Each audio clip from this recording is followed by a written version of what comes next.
Ladies and gentlemen, here he is. Woo!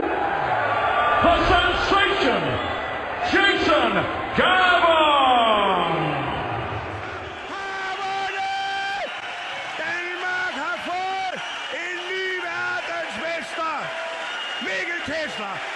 He's the fucking champion of the world. Mikkel, man. Adonis Stevenson, piece of shit. No, I think Razado, good boy. Razado is a good boy. I've become a massive international superstar. It's as simple as that. I eat your asshole alive, you bitch. Scared of the real man. I'll fuck you till you love me, faggot. I'm going to physically shoot David Haye. He fucking glassed me. He glassed me. Derek, cool down. I'm Shannon Briggs. I'm hard to kill. I'm the black meat with the ball. I'm hard to fucking kill. Well, I believe Christopher can take a punch. I'm very good at math and looking at a fighter and seeing what his abilities are. I can't see that Golovkin has anything like Christopher's speed, his power, his punching ability, his hand speed, his foot movement. I don't see that from a calculating point of view. I don't see that he has anything like that. So then it's going to come down to heart. You know, I spoke to Joe Gallagher, they don't want to fight Carl Frampton. And the bottom line is, you know, no disrespect to Prosper Anchor, these guys aren't good enough to face Carl Frampton. I'm the best heavyweight champion in the world. I'm have WBC with me. I'm undefeated champion, undisputed champion. I want who next? He's got my dinoribonnucleic acid.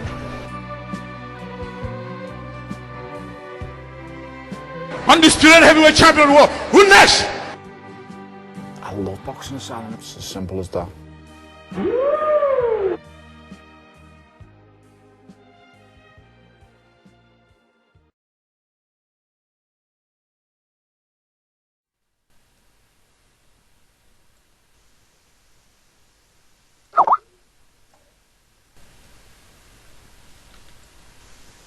Welcome everyone to the 129th edition of the Nuthouse podcast brought to you by boxasylum.com. I'm your host Andy Patterson. With me today I've got Alex Morris, Kurt Ward, Paul Webb and Steve Wellens. Quite a number of fights to get through, guys. Quite a busy night last night, spread over a number of channels, but we'll start off with the heavyweight action from Alabama. Deontay Wilder made the first defence of his heavyweight title against Eric Molina. Now, to be honest, guys, I don't think they actually gave Molina a lot of credit last week, but this week he's got to get a lot of credit. You know, a lot of balls there last night. He could have stayed down after the second knockdown in the fourth round, or was it the fifth round? I can't remember. But he took a lot of heavy shots, but he had his own successes, hurting Wilder badly in the third round. Simply rocked him, dipped his knees with a left hook. And to be honest, if that had been the likes of maybe a Povetkin, I could have probably seen Wilder getting wiped out there. Kurt, a very uninspired performance there last night. Do you think maybe Wilder with that WBC title has got a 10-ton medallion on about his neck now? Well, I think last night showed to me that he just isn't ready for someone like Povetkin. I mean, and that's the hard thing for him now because he is a world champion. He holds obviously the WBC title, and you know I know people making the excuses he wasn't up for the fight. You know but to me it was in his home state. The crowd were there for him. He wanted to put on a show. I don't believe all this nonsense that he wanted to carry the guy or he wanted to take him rounds. I believe he wanted to do what he always does, and that's blast him out and get a spectacular knockout, and he just couldn't do it. You know, I think he was wary of Molina. I think Molina caught him with some shots, and he knew that if he made a mistake, this guy could hurt him. He obviously caught him in the third round, like you said, and wobbled him, and I think Malignaggi was right. I don't think Molina realised how hurt he had him at that time, and he didn't seem to go for it. Maybe he was wary of Wilder catching him as well, but you know, I think Molina deserves a lot of credit. I think he was a 50-1 outsider, a no-hoper, if you will. And, you know, he gave it his absolute all, and he said afterwards, you know, this was his one chance, and he was going to give it his all, and that's all you can, you know, say. And he gave everything, and he came up short, but no one was really expecting that fight to go 2-3 rounds at the most. I mean, let's be honest, but, you know, Arreola bummed him out easily. He lost another fight in the first round. And to be honest, he didn't really look, you know, he came in even heavier than he did for Arreola. He didn't look very in good shape, but you know, he showed a lot of flaws in Wilder, and that's what happens when you spend, you know, a lot of years fighting no hopers, and he hasn't really, you know, he hasn't really learnt a lot of stuff in the ring. He's just been doing it in the gym, and because the guys he's facing just don't offer anything. And now he's in a position where Povetkin is the mandatory, and since losing to Klitschko, Povetkin is looking in the form of his life. That loss, I think, is the best thing to have happened to him, because now he knows that the clock is ticking on his career and he needs to get in shape and, you know, take things seriously. And since then, he's looking more aggressive than ever. And I think that's a fight that he'll really want, and I'm just not sure if we'll see it. I hope we do, because that will really tell us more about Wilder. And if Wilder was able to deal with Povetkin, that would be a hugely impressive win, especially coming off the back of last night's awful performance, I thought. Steve, you know, Eric Molina, I mean, well, we've got to be kind and say that he is limited, probably out of shape. I think, to be honest, if Povetkin, maybe even Joshua there last night, had Wilder caught in the hook in the third round, surely Povetkin, with his skills, would have taken him out. Yeah, I said before we start, I know that we're not always the biggest fans of Joshua and the hype machine, but I mean, I believe on this form that an aggressive, sort of fast-starting Anthony Joshua would have just knocked this guy out early doors. I mean, I don't care whether Wilder's the heavyweight champion or not. I don't think he would live with someone like Joshua from what I've seen of the two in their respective fights. I mean, what can you say about a fight like that? Wilder's record for a supposed heavyweight champion, which he is just absolutely appalling. I mean, if you look at him, his physical shape, you know, he has a lot of athleticism and he looks physically in good condition. He can be explosive at times. Yeah, he can be explosive at times, but I mean, looking at him, you know, he's the full specimen, but he's not nimble at all. He's not evasive. He doesn't have those athletic qualities that you would think he does. He struggles to take a shot. I don't know if it's a legs problem, if it's a chin problem, or both. But something's severely lacking with this guy. There's no way he should have been even fighting Molina, let alone struggling with somebody. I mean, Molina's the type of guy that would have turned up on those old Eurosport cards with Steve Holdsworth commentating. He's like a Dino Duva heavyweight contender series type of guy. He shouldn't be anywhere near a world title, but I mean, is this the type of levels that we've sunk to? I mean, apparently Klitschko Fury, they're talking about that happening in London now in September. If Wilder was to fight someone like a Klitschko or a Povetkin or even a Fury, he just gets stopped as far as I'm concerned, and brutally by the first two. But in answer to your original question, I don't think Wilder would live with Anthony Joshua from what I saw there last night, because I just was not impressed with that at all. Yeah, some says I think that Joshua would probably end up bundling Wilder in the back of a car. Actually, it was at some point, you know, a dead body. I mean, it would be brutal.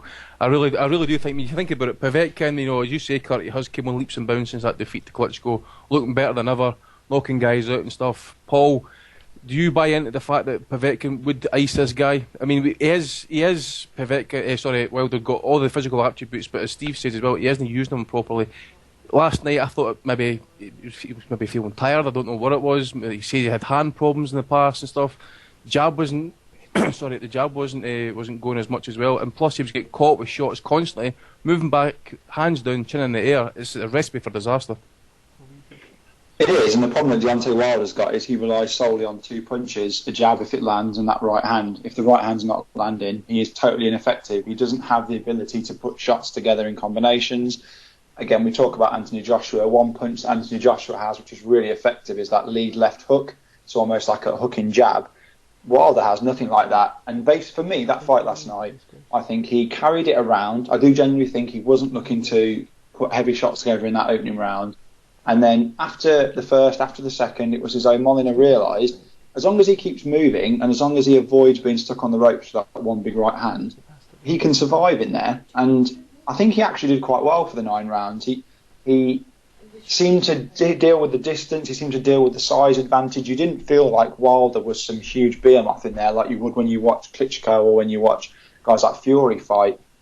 Deontay doesn't use his size very well. And in his big breakout fight against Stavern, he won that so easily because all he had to do was jab, and Stavern was stood in front of him and was there to be hit.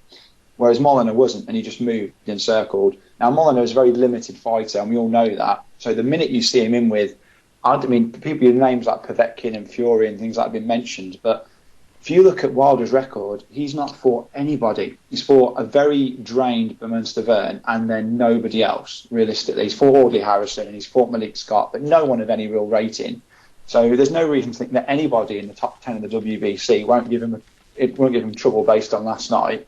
And again, we don't want to get caught up in the hype with Joshua quite yet, but Povetkin, on the current form, the way he puts shots together, could easily beat Deontay Wilder unless he walks onto one big shot. If Wilder can't get that one big right hand off, he's totally nullified in fights. It just so happens that in 33 of his fights he's had, he's been able to get that right hand away and put pressure on guys. But he was terrible last night. He was exactly what I thought you can get from someone who's been so rushed.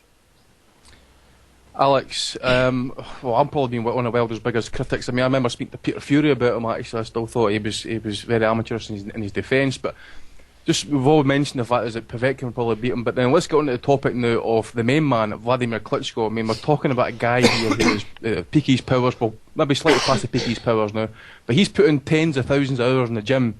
You know, he's the one that's got all the experience and stuff. I just really, even at this age, what is Vlad now, 38, 39-year-old? I still can't see Wilder hanging with him. Well, no, absolutely not. It's out of the question, isn't it? I mean, the fact that we're questioning the fact that Wilder could last... Well, sorry, mate, you're breaking up there. Am I breaking up there? Is that any better? Hello? Try again. Hello? That's better when you go. Yeah, the fact that we're even questioning the fact... No, it's still gone. Stephen Hawking again. Aye, try again, mate. Hello? That's better when you go. Yeah, the fact that, you know, we're even questioning his performance against someone like Eric Molina means we shouldn't even be considering Wilder against, you know, the great one, the man mountain himself, Vladimir Klitschko. I mean, the only reason people are even talking about that fight legitimately is because he holds a portion of the heavyweight title, and it's ultimately irrelevant to me because Vladimir just dispatched... You're breaking up, you're breaking up there again, mate. Any better? No. Yeah, I think what Alex was trying to say, you know, as he said, you know, they're only talking about that fight because he holds a title, but this is what should have happened to Wilder, you know, a few fights ago. You know, he should have been in with a guy who tests him, and they could see that he's got flaws, and they could work on them. But now he's in a position where he's already a world champion, or, you know, I suppose world champion, and now he's got no choice. He's going to eventually have to fight. You know, he can only fight Eric Molina.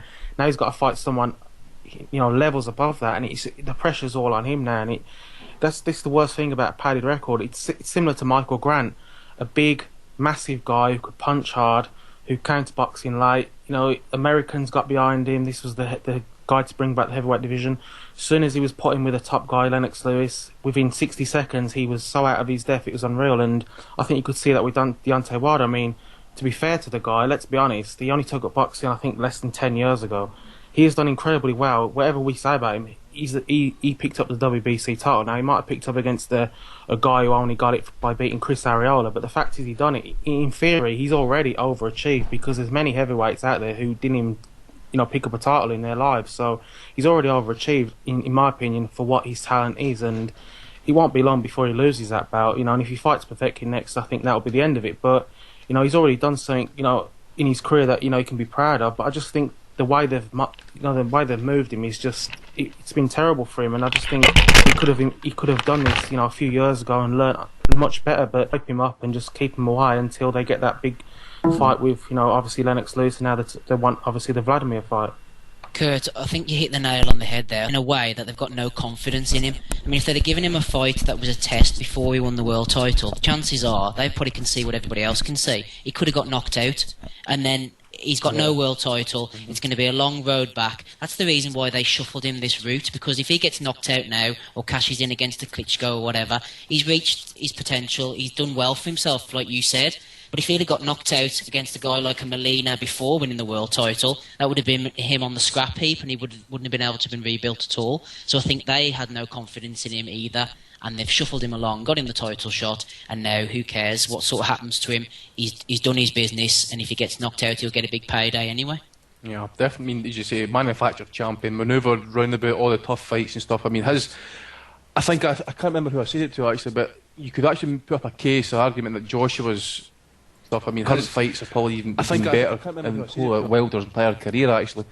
But I'm fully confident that Povetkin would fully expose him. I really do. I mean, he's been given. I mean, Wilder's got the God-blessing talent of like size and punching power, but everything else, there's just no form of substance running about him there, Paul. No, like I say, he lacks a lot of basic skills. He's, like I said, it's the word to describe him is raw. He's a very, very raw fighter, and I don't know if being a world champion is the time to learn and develop those skills. He needed to have done that 10, 15 fights ago now, or 8, 6, 7 fights ago. he's now in the deep end. Every person he's fighting, realistically, he's going to be very lucky to get away with another Molyneux. Everyone he's fighting is going to be of a top level, at least of a top 10 level, and he will get exposed unless they can do massive changes to him in a very short space of time. The only thing, if I was handling him, I'd try and keep him out the ring for as long as possible and not get him fighting regularly, because he will lose quickly. When he loses, he needs to be for mega money. And we know they're not going to make the Klitschko fight, but they've got to make a fight that's going to substantially pay him to justify the loss he's going to take. Let's see if Alex's mic's back working now. Alex, if you can hear us, mate, I'm just going to ask a question here about is, do you think maybe Wilder's team will try and manoeuvre him past the Povetkin fight? How's the mic? That's a bit better, mate. It's a bit better, okay. Obviously they're not going to try and take the Povetkin fight unless they're getting, the ridiculous money, the sort of money that they offered, Povetkin's team offered Klitschko, what was it, the $23 million purse for that. Klitschko ended up getting about, 16 million of that, I think, something ridiculous. So, yeah, I think Wilder he would never command anything close to that sort of money, but, I think he would need to be getting at least sort of 5 or 6 million, because he gets about $1 million a pop now, doesn't he? How much did he get for last night? Does anyone know? Who, Wilder? Yeah. I was just laughing at the comments, mate, about your mic. I don't know, probably about $1 million anyway. Yeah, I mean, my mic's fucking shit. My mic's... It sounds like you're in the pantry box somewhere, Yeah, well, I have no idea what it sounds like, but it's the similar sort of quality as Deontay Wilder's opponents at the moment, and his ability in the ring. But the point I was trying to make earlier on him as well is that he's going to get destroyed by the likes of Klitschko. He's going to get destroyed by the likes of Povetkin, and I'm a very heavy critic of Anthony Joshua as well. But the fact that Eric Molina is probably on par with the sort of opponents Anthony Joshua has been banging away and knocking out in 2 or 3 rounds. It's and then Wilder ends up nearly getting sparked out in the 3rd round by this guy. He's on fucking chicken and spastic legs, as it were, and he was nearly gone, and it was fucking hilarious to watch. But you're breaking up. Stop. You're breaking up again, mate. Fuck knows, mate. Hold on. But yeah, that's my point. I think that if they're going to be wise, they're going to just keep him away from anyone dangerous or important until they offer him big money. So, hopefully we can get a translator for Alex to try and get that message ungarbled a wee bit. But moving on down the card, actually, one fight I was really glad to see him win, actually, was Dejan Zlatikanin with a 4th round stoppage against Ivan Redkach. Now, going into the fight, both fighters undefeated. Redkach, I think he was quite highly touted in that fight, but Zlatikanin turned the show around about with a 4th round left hook that actually just almost spun Redkach almost like 180 degrees, I think it was. Paul, were you impressed with Zlatikanin last night? Because to be honest, I think the kid should have had his world title shot by now, even though if some people say, he needed political connections, he deserved his world title shot on merit. Well, I mean, he's got the connections now. Obviously, he's fighting in America and he's got a big win. So I think that, to be fair, he did need another decent-sized win before he goes in with someone like Linares. I thought he was really good. I was thoroughly impressed with him.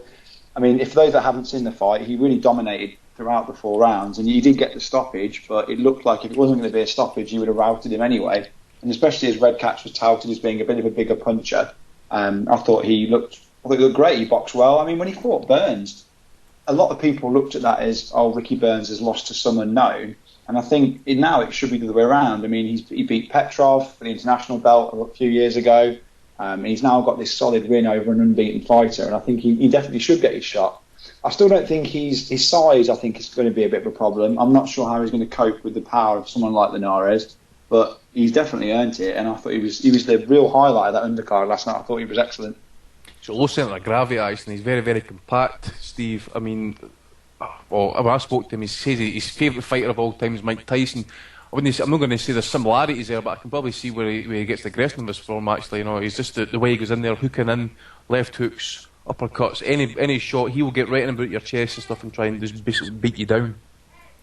Yeah, I can't confess to be an authority on Zlatikanin, to be honest with you, but I think the Burns win maybe looks a bit better. Like I think Paul was saying there, he thought he was a bit of an unknown, and Burns was on the sort of downward spiral, and Zlatikanin was someone he should have beaten. But I mean, I'm just watching the highlights on YouTube after your recommendation. It was an impressive win over this guy Redcatch, and especially over in the States as well. Both of them unbeaten, good matchmaking. I like to see fights made like this, and now that Zlati Khanen's got this sort of Al Heyman connection as well, he might be able to get himself a decent fight. And it's not like Al to be putting on these type of matches, so fair play to him as well. I'll give him a shout out. But yeah, good win for Zlati Khanen anyway. Good fight. Kurt, now I think you might be the only one that saw the other fight on this card. No, I never saw it, I actually forgot all about it. But for the vacant IBF Super Featherweight title, Jose Pedraza has basically almost shut out against Andrei Klimov. But you're quite impressed with Pedraza. Give us your take on him. It was the first time I saw him, and he's from Puerto Rico. That's the year, like you said, the IBF title. And I saw Klimov before he fought Terence Crawford, and that was a shutout as well. But I was actually impressed with Pedraza more against Klimov. I know it's not really saying much about him in that fight, but when you compare the two, they both did a great job on him. But I was impressed with this guy. He's got really fast hands. He puts his punches together well, and he can switch to southpaw as well. He's just an impressive guy, and we'll talk about him later. But you got Felix Verdejo, and on the other card, he's at lightweight, obviously. But both of these guys from Puerto Rico, really impressive. And down the line, I mean, the thought of that fight, it's a great fight. One's with Al Heyman, unfortunately, and one's with Top Rank, so it's going to be hard to make, and that's the politics of boxing. But this Pedraza, I mean, the first time I seen him, and he's obviously picked up a world title now against a decent opponent, and he looked levels above him, and he looked like he has got more he can achieve. So I think he's definitely one to watch, and Puerto Rico has a habit of producing world class boxers.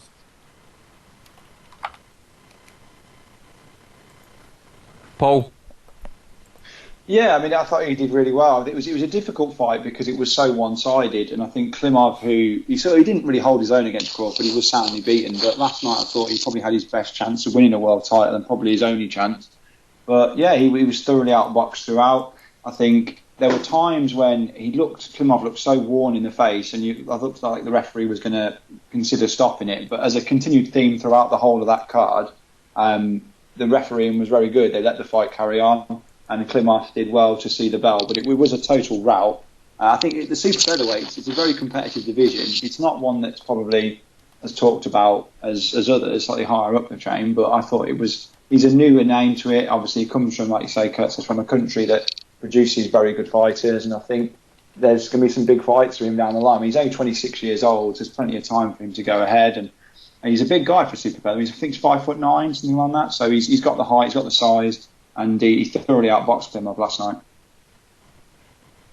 Just talking about Puerto Ricans with height and size, actually we'll just go to the Top Rank card, which was on HBO. I think we'll touch on this fight first before we go to the main event. But Felix Verdejo against Evan, is it Najera? I think he pronounced his name. But anyways, it was the first time I actually had a good chance to sit and watch Verdejo on the HD. Actually, I mean, he was extended for 8 rounds for only the second time in his career, and the first time he went 10 rounds.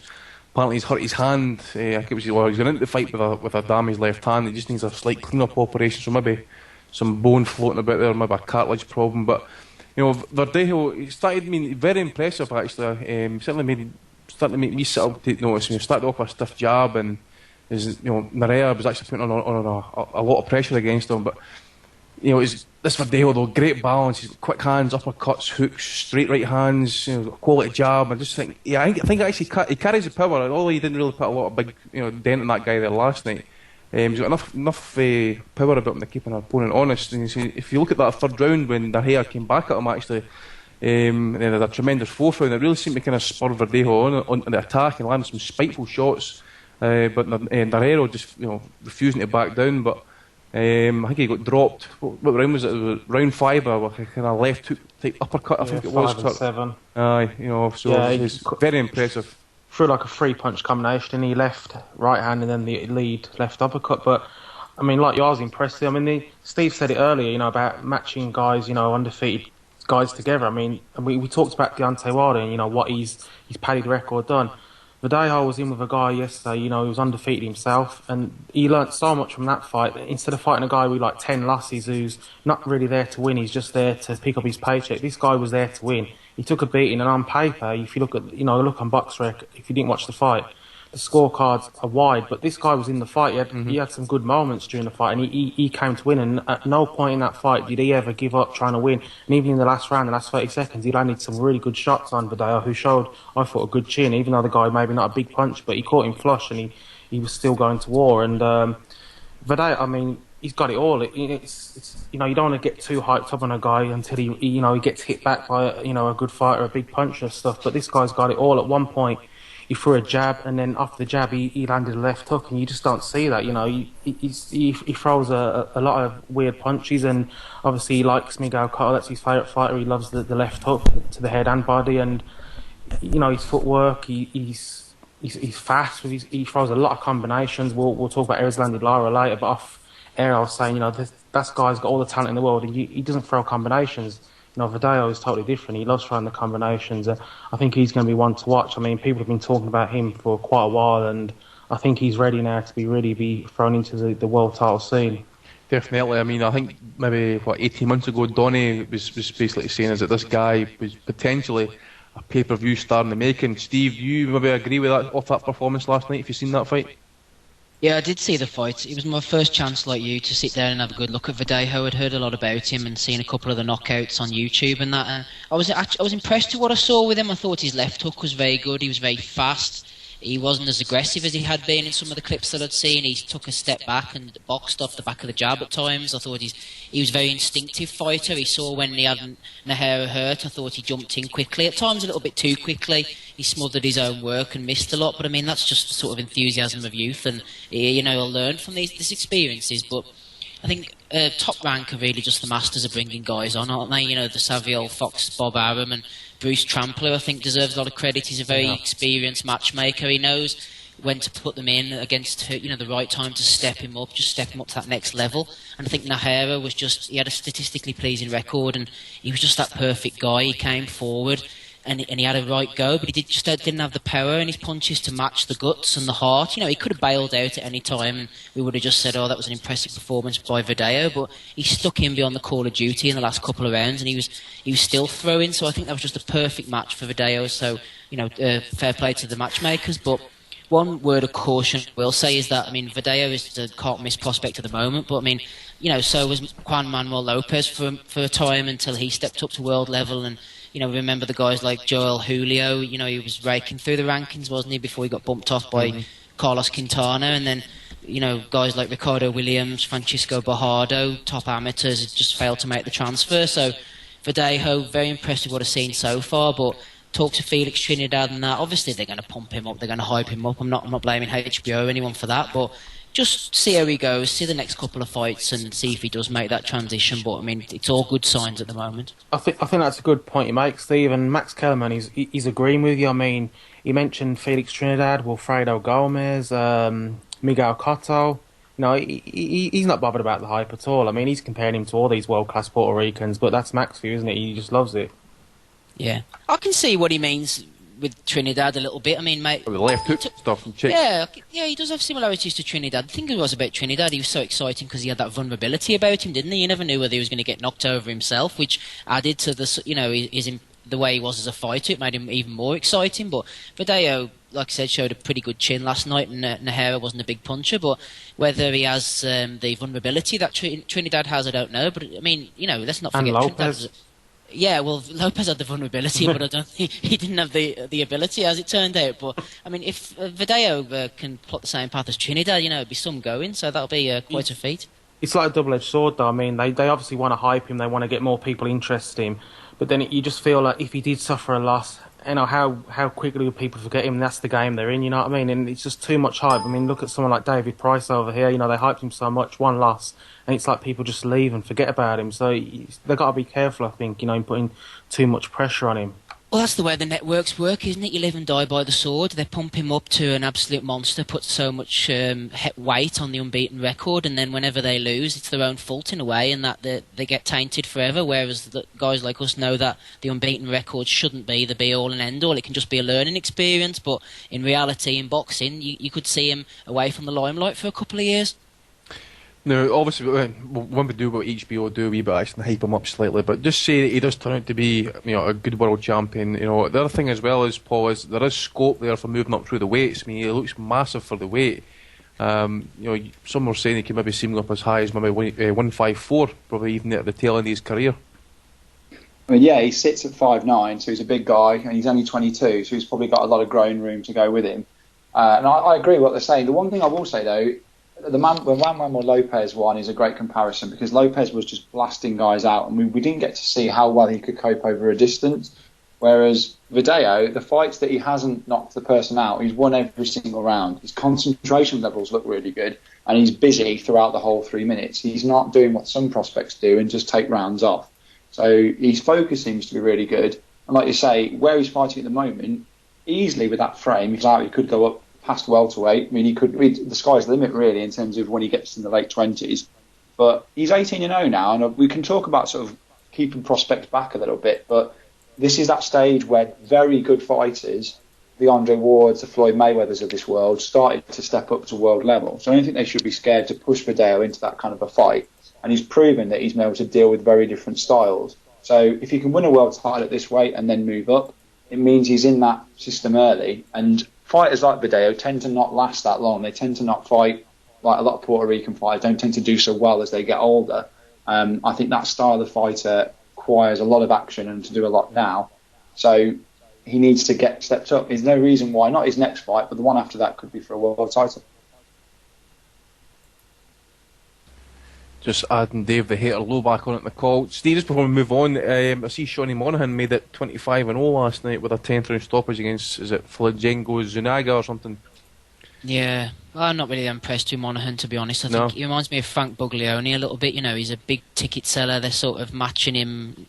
Well, they're matching him okay, but maybe holding him back a little bit, and he's a little bit easy to hit, isn't he? A little bit static. Fair play, he got rid of Zuniga, but Zuniga's best days are long behind him, so I'll not hold out too much hope for Monaghan being one for the future, to be honest with you. Yeah, as I say, I don't think Alex will be back. I think he's just worried about his mic, but we'll move on to the interim IBF bantamweight title fight between Lee Haskins and Raizuki Iwasha in Bristol. Now, sorry, just been interrupted there. Haskins, now, he started off very, very well, I thought, Paul. A lot of movement, a lot of body movement. He was getting a lot of shots in earlier, some powerful shots as well. But I kind of thought, as the fight was, at the way he was fighting, I kind of got the impression is that Iwasha was going to maybe come on strong and Haskins was going to tire at some point. But, a quality left cross as Iwasha was moving his head at the same time and got clipped. 6-round stoppage. Great performance from Lee Haskins, and it's about time actually maybe got a wee bit fruits of his labour as well, I suppose. Yeah, I mean, at that point of the fight, I did not see a stoppage coming at all, because, Haskins had caught him cleanly with both hands in the first 2 or 3 rounds, and he's got quite an unorthodox style from that southpaw stance, but he was landing right, left hands, he was landing power shots on Iwasa's face. But after the 3 or 4 rounds, the pace seemed to change quite a bit, and it looked as though Haskins was going to be dragged into the later rounds, and you did wonder whether he would struggle, because when he was getting caught, he was getting hurt, and Iwasa seemed to have such a good chin. But that was a perfectly thrown shot, and like I say, the guy he was in with, we didn't know a huge amount. He'd fought for, obviously the guy's got the WBC belt at the moment, but I thought he was brilliant. He deserves the shot. He's been around for a long time, and there aren't many professionals that have been fighting for, 12, 13 years before they get the first world title shot. And again, I'm calling it a world title shot purely on the basis that the interim is getting a bit confused, because this isn't the WBA. This is a genuine reason for an interim title. I really think they'll make that fight with the champion who's out injured at the moment. And when they do, I hope Haskins has a good chance of doing it. The problem is, I'm not so sure how well he'll last past 6 rounds, and I wonder what would happen if he's in with someone who puts on a lot more pressure. Iwasa was keen to stand back and box him, and he was doing a good job of it, but if someone runs at him and rushes at him, I think Haskins could struggle. He looked to be breathing quite heavily in that sort of 5th and 6th round, but he just pulled away a wonder shot, and it was a really good performance in the end. Kurt, you want to mention something about this interim title that got mentioned quite a number of times last night? That had to be the longest post-fight interview we've ever seen, actually, in the last 20 years. Yeah, well, first of all, I want to say well done to Haskins. I thought it was a great performance for him. What a knockout to end it as well. I was really impressed with him. I thought he'd lose, to be honest. I thought the the other guy would come on late and stop him. But I was really impressed with his whole performance, and it was a really good fight. But the way they were talking about this interim title, I mean, I just don't understand, why is there a need to be an interim title? Why, if the guy, Caballero or whoever it is not available or injured, why not just have that fight as like a number one? I mean, why they got to parade the bout and then talk about the bout constantly and have it as a bout, and then people saying we have another world champion? To me, I know what Paul's saying is true. It's not like the WBA nonsense, but to me, I just don't see the need for it. Either Caballero strip him if he's out for too long, or if he's not, Haskins has won. Now he's number one contender for Caballero's title. That, to me, I just don't understand why they have to keep having all these other belts. To be honest, I think that this is something new the IBF have started, because if you go back maybe over the last couple of years, the IBF haven't really had any interim titles, or no champion in recess, and Emirates. They're usually quite stringent, aren't they? Yeah. The way they operate. They're usually quite strict. Yeah. It's very recently, actually. I remember it was Afalabi, he fought the Argentinian guy. I forget his name just now. That was the first interim title I think they've actually created, because Hernandez is out in long-term injury just now. But Steve, obviously, I mean, it's good to see Haskins, get over the finishing line. He's going to get some big fights. Richie Woodall saying that she maybe try and get some fights in the UK and stuff. Shouldn't go abroad. With that performance in Bristol there last night, conceivably, who can Hennessy get him over to basically keep him busy? So I think Caballero's out for 6 to 8 months or something. So who's he going to be fighting next? Well, I have the IBF rankings in front of me, and I see at number 7 there's Zhanat Zakhianov. Now he's with Ricky Hatton, isn't he? Was that the Kazakhstani? Yeah. I remember he fought over here actually in Belfast in the Holiday Inn in a 6-rounder the once, bizarrely. I don't know what on earth he was doing over, but anyway, that's by the by. But he's with Ricky Hatton, so they could maybe get someone like him there. I mean, the Ross Birkinshaw's high up in the ratings, but obviously he got beaten, so I'd say before these were made, he'd be dropping down again. But I mean, I don't know what Hennessy's going to do with him, to be honest. I mean, poor old Mick's had a bit of a rough time of late, hasn't he? So I mean, I'm a little bit pleased for him actually getting this one pull through. But there's a lot of sort of Japanese fighters and like South American fighters, isn't there, around those weights? So I'm not really sure of the exact names and everything. But whoever it is, I am pleased for Haskins, because first of all, like you, I thought that he was going to start strongly and fade before getting stopped, like in about the 10th round or something. But he was superb. I mean, I knew nothing about Iwasa beforehand, but the Japanese guys, they're very well drilled often on the way up, aren't they? They give them very tough fights before they get to world level. So I knew that he was going to be no mug, and he had the fight with Yamanaka and all that. But Haskins was great from start to finish. I mean, he's barely dropping rounds at all against this guy, and whoever they put him in against next, I'd like to see them sort of build a base in Bristol maybe and get him a few decent paydays, because if you think about it, he's seen lesser fighters who he's beaten before and go on and fight for world titles, hasn't he? I mean, the likes of Stewie Hall, look at what Jamie McDonald's done, even Martin Ward. He's beaten all of these guys at domestic level, and they've all gone on to fight for world title fights before him. So whoever they get him next, hopefully they'll get a few fights in Bristol and build up his paychecks a little bit, because I think he deserves it now, even though his first fight with Don Broadhurst just remains in my memory as one of the worst fights I've ever witnessed live or on TV. Now, what else we got? Bob Adjisaf against Daniel Wanyonyi. Christ, that guy should never have been anywhere near a boxing ring, should he? What was his nickname again? One of those weird things. No, wasn't him at all. But anyways, he was pretty poor actually, and Adjisaf basically had his way with him. Darren Hamilton, though, Steve. Who's that? Darren Hamilton, 6 points. 6-round victory. Yeah, fair play to him. 6-rounder against a Georgian or something, wasn't it? So. I'm sorry. The guy who was fighting was that Avakian who fought Kevin Mitchell last year in the fight where it took 2 rounds for Kevin Mitchell to knock him out, because Kevin Mitchell didn't know what to do with him. Because I tweeted it last night. I think he's the worst professional fighter I've ever seen, and the reason why he seems to do well as a journeyman is because Darren Hamilton was fighting him last night and just didn't know what to do with him. He literally was boxing him and didn't have a clue. He was just like, well, what do I do with this? Because he's throwing left-hand palm shots. At one point, he threw a jab and he hit Hamilton in the shin. He is an abysmal fighter, and yet promoters all across Europe seem to keep using him. I mean, he's fought Richard Comey, he fought Kevin Mitchell, but I think he's probably the worst journeyman fighter I think I've ever seen. And I've seen the some bad undercard. ones. The undercard was terrible, all around, wasn't it? It was a real Worse than shame, the you guy know. who lost to Freddie Flintoff. Do you know what? He went on and won 2 fights after that, so you know he's turned his career around. What does that tell you? He learned from the Flintoff fight. I see young Fury sporting the same body acne as what Hughie Fury does as well. Yeah, imagine running your tongue up his back. Oof. He was poor. It's like the problem is, I say the problem. Spike and Channel 5 did a really good thing last night, a bit like what ITV did with Frampton, where they allowed pretty much the whole undercard on one channel and then they showed the main event. The problem is, if you're a TV broadcaster, something that Sky don't always do, and if you're a TV broadcaster, you look at that and go, right, I'm going to give you 3 to 4 hours of action, show me something. And what they got was Darren Hamilton against an absolute idiot. They got one of the Furies, who is obviously the worst of the many, and the fight which the mismatch in size between Wan Yonyi, who already had a fight scheduled like a weight below in a couple of weeks, which I think he's going to have to be pulled out of now. I mean, the undercard was embarrassing. The problem with Hennessy in a lot of his shows is you will get the main event right, and sometimes you just match fights well, but the undercards are appalling. Normally, we don't have to watch it because Channel 5 don't show it. Last night, we got to watch it, and it was absolutely terrible. So he's got a bit of work to do, but he does deserve credit for getting that shot over in Bristol, and the Sanagars deserve a lot of credit as well for picking up their second sort of world champion.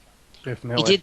He did the right thing though, sticking the undercard on Spike. At least everyone could watch it or not watch it. If they'd have put that crap on Channel 5, could you imagine by the time it hit the main event at 10 o'clock, everyone would have turned off. So that was a good move, putting the main event straight onto 5, which was the best fight. Definitely. Yeah, apologies, I actually forgot about one fight actually. It was the main event on the HBO card. Nicholas Walters against Miguel Marriaga from Colombia. Now, we did mention last week we didn't know much about Marriaga, but after last night, I wouldn't mind seeing him again, actually. It was just a wee bit of shame. I think Kurtz was saying to me earlier on there, actually, that Marriaga was maybe hampered somewhat with the fact that maybe Walters didn't make the weight, maybe packed on a wee bit too much extra weight as well. It did look like, as the fight went on, actually, especially into the 10th and 12th rounds, etc., that Walters' size was actually beginning to tell Marriaga, whose output was actually slowed down as well. But to be fair to Marriaga, he kept trying his best, came to win anyway. At least that was the main thing. But as I say, the size of Walters began to tell him. But I think it was at the 8th round. I think it was he got hurt with a right hand. I think it was, and then late in the 9th round, I think he was given an 8 count after getting caught moving forward with a right hand as well. Kurt, mate, you want to take it up about Nicholas Walters? At least he's been telling us that he's going to be staying at featherweight, so the Lomachenko fight could potentially happen next.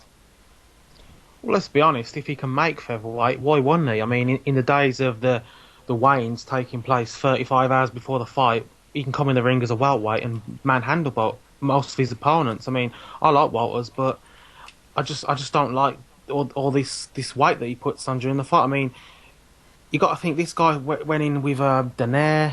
He went in with who did he fight? Darchinian, was it? Yeah. Knocked him out. I mean, this guy's a welterweight in the ring. He's huge, and I'm just thinking, how good is he really? I mean, if he had to fight guys his own weight, has he got much about him apart from his size and power? I mean, I'm not sure. I mean, he's impressive against these guys. This Marriaga guy, I thought he stunned him in, I think it was the 4th round. He was just too big though. He couldn't hurt him. He couldn't follow it up, and he couldn't really get to him too much. He was just too big. He was a welterweight against the lightweight in there, and I felt sorry for the Marriaga because I thought he was a decent fighter and I'd like to see him again. Walters was better than him, he deserved the win, but I just think it's an unfair playing field. A guy just is too big. I said it on last week's show. It's a bit like Chavez weighing in at 160. The fact is, Nicholas Walters, he's a featherweight for 10 seconds while he steps on the scales. Apart from those 10 seconds, he's a welterweight for most of all year round, I'd say. So, it's a shame that these things happen. I don't know what could happen. I mean, with a rehydration clause, we'll have to talk about it in another show. But yeah, I mean, I thought he didn't live up to the hype. I thought he was going to be a bit better, but maybe Walters was hampered by failure to make the weight. Dave, you want to add in your comments there, mate? Welcome to the show. Hey, yeah, I mean, the atmosphere really didn't do that fight any favors. The fans were kind of just straight up terrible. I mean, the fight wasn't awful. I mean, they had some moments where they really exchanged bombs. A lot of it was dominated by Walters' jab, which is quite good. He was actually outboxing Donaire with the jab before he axed him. But Yeah, the constant booing was. I mean, it's just unpleasant. I mean, these guys are at such a high level. All these fans were there cheering on for. I think it was a really pro Verdejo crowd.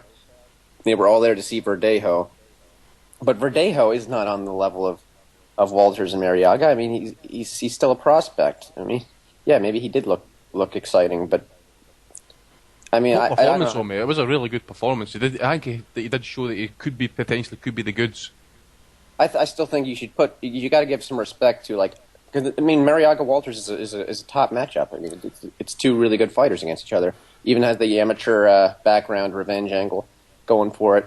But yeah, I agree. The size thing I think did mess with the fight a bit. I mean, but Marriaga, to me, I think he did wobble Walters. I think it was the third or fourth round, and that indicates to me that he's quite a banger for his weight. Because Walters was way, way bigger than him, and he was still wobbled, and he was very respectful of his power, especially for about the first half of the fight. So I think Marriaga is a good puncher, and I think he's one to watch at featherweight. I like to see. I mean, if Walters does move up, which I think is kind of inevitable sooner or later, I'd like to see Marriaga against Lomachenko. It'd be a lot better than the crap we've seen with Lomachenko in his last two fights.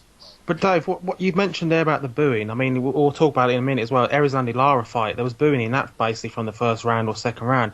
It seems to be more going on in American than anywhere else, to be honest. I mean, if a fight's not, a guy blocking a punch with his nose, the fans are booing pretty much straight away. I just think it just makes it uncomfortable to watch for me. Yeah, I didn't watch that card, but I mean, it's pretty much guaranteed everyone's going to boo Lara because he's got that. Yeah, I mean, it's boxing though. Yeah, either fans get used to it or the sport just dies over here. I don't know what to say about that because the sport's already dying over here with the constant politics and the incomprehensible champion situation and nobody fighting each other. It's just a big mess. So I think we'd get a lot more good fights. I agree. If people would fight each other, and yeah, I mean, look, I know this isn't an MMA podcast, but look at the UFC last night. You had the top heavyweight. Yeah, I seen you and Mike talking about that on the forum actually. Yeah. Yeah, Cain Velasquez got upset last night. Got stopped for the second time in his career, but he's like known as a monster. I mean, that's because the two best guys are fighting each other. That you see these upsets. You see good fights where both guys really go for it. You don't just see some guy turn up for a paycheck. I wish boxing could get to that level. Get back to that level, I should say. True. And finally, the Spike TV card from Friday night. To be honest, I only watched 6 rounds of it and then fast forwarded through the rest. Erizlandi Lara basically had a shutout across all 3 scorecards against Delvin Rodriguez. Rodriguez dropped in the 6th round, and I agree with Kurt, just before the show started, if Lara had just basically went forward, let his hands go and stuff, he should have stopped Rodriguez. Rodriguez, with Lara's skill set, shouldn't have lived with him basically for 12 rounds. No, and the thing is, Lara nailed him whenever he wanted. He's way too skilled. The thing he's a frustrating fighter to watch, Lara, because he can put his punches together well. Obviously, he moves really well. He's got the Cuban style, and he's got power. I mean, but he just doesn't throw combinations. He's one punch at a time. I think he threw 2 combinations during the whole 12 rounds, and he just smashed Rodriguez's head back every time, and he got the crowd going. But then he stops, and he had him hurt in the fight. He had him down. The last 4 or 5 rounds, I think Rodriguez was just begging to be taken out, to be honest, to be put out of his misery. But Lara just doesn't. He doesn't really care. And the thing that's so frustrating about him, he has got the talent to do it. And after the fight, he calls out Golovkin. He wants Floyd Mayweather. He wants Cotto. But why are they going to fight him? I mean, let's be honest. He brings nothing to the table. The Cubans don't have a fan base. They're very hard to look good against. And he doesn't put on the performances. Fans are not sitting at home saying, "Oh, I really want to see that guy in with Golovkin. I really want to see that guy in with Cotto," because he just doesn't put it on. I mean, he could have gone out there and really put a beating on Rodriguez and got him out of there mid rounds, and got people saying, good performance. Let's see him in with someone better. But he just doesn't do it, and he'll tell you that's the style that's won him, all his fights and got him where he is, just like Rigondeaux would do it. I don't think these guys will change. It's what they've been brought up to do. They hit and don't get hit, and they're very good at doing it. Some people, a lot of boxing fans don't like it. I mean, I actually don't mind it. I think it's really good to watch what they can do, but it is frustrating because you just wish they'd put the foot down a bit and really go to town on these guys because they're just levels above them. Now, just before we move off the reviews, I'm going to say something a bit kind of controversial here, and I want you guys to chime in with it. After Beterbiev, now, obviously we've watched quite a fair bit of him, all of us have him, I'm pretty sure. He's hyped up, big puncher, we all know that. Tavoris Cloud in the Campillo wins, good wins against experienced operators, former world champions, etc. But I'm going to say that the guy is pretty basic now. I understand Steve's reasoning, he's no nonsense approach. He's come forward, just throwing punches. But for that, I just think he's very, very walk forward. I think he could easily be outworked and out-angled, I think, as well. And to be honest, the size difference, I think Kovalev would dwarf him in the ring, actually. And I'm going to say that Kovalev would actually smash him up. Now, Dave, you're in agreement with me. Paul, Steve and Kurt, I want to know where you stand on that. Well, I mean, he's had 9 fights. And he's stopped everybody, and he's looked impressive in certain fights. I mean, he didn't look his best on the Chicago bill. He didn't look as impressive as he has done previously, and he is quite basic. But then again, he's never had to look much better than that. And again, it's trying to motivate someone like him to go in there and really put on a show. He seems to knock people out based on the fact that he catches them rather than that he really enjoys it like Kovalev does. I think he doesn't have that same nasty streak that I think you need at that sort of elite level. He just happens to knock people out because he's a big bloke and he's got a massive punch. But I can't really say he's overrated. I mean, he's only fought in eliminator style fights. He's climbing the rankings with various sanctioning bodies, and he will get his world title shot. Would I sling him with Kovalev now? Well, no, because he'll lose pretty much, I would say, straight away. But he deserves, and he has got the opportunity to have a few more growing fights. I mean, again, he's only 30 years old. So he can have another 3 or 4 fights, build up his record a little bit against a mixture of opposition, and then they can make the big fight. But I think it's too early to say he's overrated. But will they ever make the big fight? I mean, he's with Heyman. He wants to fight, apparently. Then why did he sign with Al Heyman?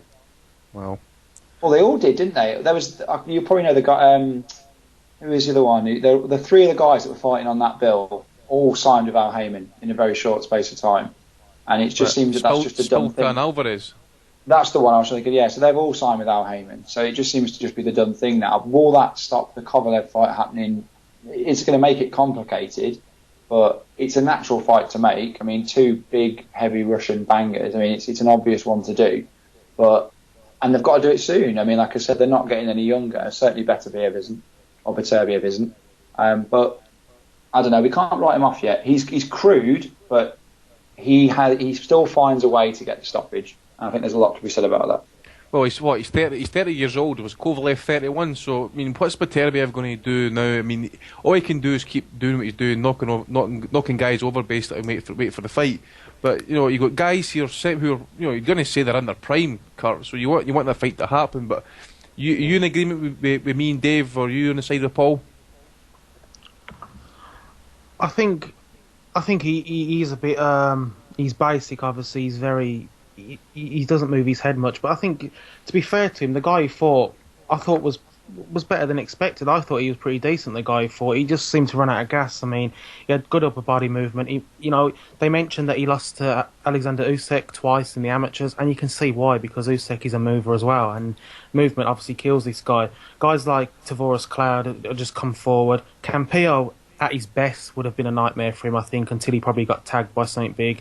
The Campillo he fought was well past it, but I mean, to me, if you look at he's had 9 fights. If you look at Kovalev's early career, I don't doubt that he's improved a lot since then. The problem with Beterbiev is he's on TV, people are seeing it, people are expecting a lot of him straight away. To me, I think Kovalev beats him. I think Stevenson would knock him out as well. I don't think there's any rush, to be honest. I know he wants the big fights, but I just don't see the need to rush him. I mean, he can have a few more fights to. I think they need to put him in with guys who move a bit as well. I mean, he doesn't need to be in with guys who just come forward. They're going to get great knockouts from him, but I don't think he's going to learn much because he's already shown that those guys are just going to be eaten up by him. But I just think there's a lot of pressure on him. That's the problem. But yeah, I don't think he's ready for the likes of Stevenson and Kovalev. I mean, a few more wins, and then stick him in with someone a bit lower than that. But for now, I don't know if the fans will let him do that. I think the demand will be on him to get in a big fight, and being that he's with Heyman, I suppose that would have to be Adonis Stevenson. That's why I want to see the fights now, because I want him to lose. I want him to get smashed. I don't like the guy. Who, Beterbiev? Yeah. I just think, he's 30 years old. I just don't see what he's going to improve on in his game at this age. I just think, get him in there. I mean, because I remember when Rigo was coming through as well, I wanted the Donaire fight. People were saying didn't he deserve it, and all that sort of stuff. But he'd proven at that point that he was probably at the time the second best in the division. But Steve, I'm kind of guessing by your comments is you're probably on the side of being a believer.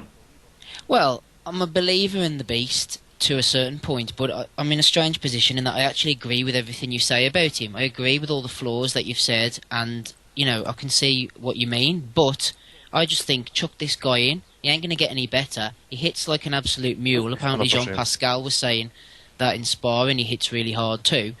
Just chuck him in against the best and see how he fares. He seems to want it. I don't think there's any slow burn with this guy. I mean, the likes of the Johnson who he fought last night, I mean, he looked a bit like Shannon Briggs to me. I mean, he was pretty fast and everything, but he was just completely gassed by about the fourth round. And I think Beterbiev was doing a bit of a Golovkin. I think he was carrying him for a few rounds up until round 7 because he could have finished him at any time. But you need to stick him in against someone like a Johnson with a bit of speed, maybe a southpaw stance, but with a bit of a dig on him as well. I think that was the thing. Johnson couldn't hurt him at all last night. But I'm a believer in that. Let's just enjoy this guy. I think he's just going to be a fast burnout type of a guy. He just comes forward. He doesn't care. He can get tagged. That Jeff Page guy was tagging him. He seems to have a decent chin from what we've seen so far. Let's just enjoy him while he's here. Let's see him knock some people out, and he might even get knocked out himself. Okay, so that's it for the reviews. We've got Alex back here, no? Alex, you there, mate? I think Mixler has been a Molina tonight. It's held up well, but his mic has just been an Audley Harrison. Yeah. Anyways, I think we've got Rocco coming on shortly, but we'll go on to the first Twitter question from Barry Evans. He's asking, why is Haye's comeback so drawn out? Is he in legal dispute with Adam Booth? Is it Baylor World TV's great video on this? I don't think we'll see Haye back, period. I just think he's just saying something just to kind of keep himself semi-relevant in the media, keep his face out there. But from what I'm hearing, some guys around the forums and stuff like that, especially those that were never in Dubai, are claiming that he hasn't really made it much of a secret that he's no interested in boxing anymore. Fuck Haye. I don't think we'll see him back in the ring. And you have to look at the last couple of fights or some of the fights he's taken before he retired or sort of disappeared off, were fights that it was just about, right, well, what's the most amount of money I can make from this situation? He's the epitome of a celebrity boxer. He boxes, even when he was in his prime, few and far between. He was pulling out fights left, right and centre. I don't know many fans that would actively buy a ticket to see David Haye and actually believe, and I was one of the fans that bought one to see him fight Fury, and actually believe he's actually going to show up in the ring. And the only reason he talks about the likes of Anthony Joshua and people like that is because he knows they're relevant and they're getting a lot of the attention that obviously he used to get in his pomp, but he earned a serious amount of money for that Klitschko fight and for Harrison. So I don't see he has a real need to come back. He doesn't seem like the kind of guy who would have spent it all like a Floyd will. So I don't think we'll ever see him back in the ring. He's hyping up that Haye Joshua fight at Wembley. I bet he heard and almost had a hard on his cornflakes and he read that in the morning. I'd like to see. I hope friggin' whoever he fights, if it's Joshua or whoever, knocks him out because he's treated the boxing fans with complete disdain. The fact that he's pulling out of these fights, he doesn't care whether people have bought things or not. He comes out with these pictures on Twitter of cuts and what have you. He's shown that he's got a history of this type of thing. He talked up the Klitschko fight for years and years and years, and he gave a completely pitiful performance on the night, and he was an absolute joke. So I agree with David Lowback's comment of fuck Haye 5 minutes ago. So yeah, but I don't understand why he's drawing it out. I mean, if he's going to come back, why don't he just come back? It just seems to be like he needs his names in the headlines without actually coming back. I mean, you'd think he'd look at the heavyweight division and see that, Vlad aside, if he came back and was on form, he's still one of the best out there. No matter what you think of him, and I'm not a big fan of him, but he would be capable of doing it. But I just like Paul said. I mean, he's a celebrity boxer. He's made his money. I think once he started making big money, that was the end of the cruiserweight version of Haye. I mean, you can't knock him at cruiserweight. I mean, he fought. He was a great fighter to watch. He fought the best guys he could. But since he went up to heavyweight, and he talked a lot about how the Klitschko's only fight bums, guys that they know they can beat. But once he got a sniff of the big time money, he was only happy to fight or the types of Audley Harrison and then, Chisora. He said he'd never fight the likes of Tyson Fury, but he came back, to fight him if, he hadn't got injured. He'd fight anybody as long as the huge money's on offer. And it's a shame because if he was fighting twice a year, it'd be a good addition to the division. I just think that the longer that Haye leaves it out the ring, actually, I mean, his whole style is actually made on movement and athleticism. The longer he stays out the ring, it's just going to basically wane away, and it's just not going to be there anymore. I really believe he's going to come up short. And as I said, I really don't think we'll see him back in the ring, period, which is going to be good. Because you wouldn't have to take out your fucking insurance all the time and try and get your money back on flights, hotel rooms, etc. and all that, Brook was quite happy. It's been, 2012 was it when he fought Chisora? I mean, yeah. he's gone way past that, usually the magical 12 months, like the franchise, where you think, right, he won't come back. I mean, he's been out of the ring for 3 years, and while he's not necessarily an old fighter, I just can't see it. I can't see him ever coming back. Kurt, we got Rocco due to come on, mate? Yeah, I just had him now. Unless Haye's master plan is just waiting for his daddy to retire, waiting for Vlad to go off into the sunset, then come back and steal his bouts. He'd still beat Wilder. Nope. Yep. Wilder sparked him in sparring. It's true. Oh. Was this the same sparring session that Haye made him look like Bambi on ice? Yeah, have you seen the video on YouTube where Haye absolutely wallops him in that sparring session? Yeah. Yeah, and Wilder didn't go down. He just took it like a man. Yeah. Wilder, fortunately, a highly edited video. A lot of people want Deontay Wilder to do well, but he is back. I thought he'd come up with that comment. But a lot of people want Deontay Wilder to do well, but because he's American and whatnot. But I think he's not that level. That's what I mean. People like David Haye would beat Deontay Wilder because David Haye is an elite heavyweight. Deontay Wilder isn't. David Haye would beat Eric Molina tomorrow with not a single day's training. Oh yeah, he wouldn't say that. He would now after getting knocked out in 9 rounds last night. Yeah. But is Rocco on the call yet? Rocco, you there? Hello, chaps. How you doing, mate? How you doing? All right, mate. Yes, how are we all? Congratulations, Andrew. 7 years today, mate. 7 years today. Yeah, congratulations. Well done, fella. Well, I know this is true story actually. See, like 7 days before I got married, actually, right? That the bastards at work took a sweepstake on me, and the longest period that they gave me to stay married was 6 weeks, and they're still waiting to collect. So there you go. Andy's marriage showing a granite chin. Solid, mate. It's like Ali's for the money. It's like Ali's chin and body, But anyways, Rocco, I believe you want to talk about Eddie Hearn. What's on your mind about him? Yeah, I mean, I know people say he's full of haters and everything. I was going to ask it as a Twitter question, but it's too long-winded. Basically, in-house fights, yeah? So, like, he signed Martin Murray at that press conference the other day. Eddie Hearn was asking him the question, so I don't know if any press didn't turn up.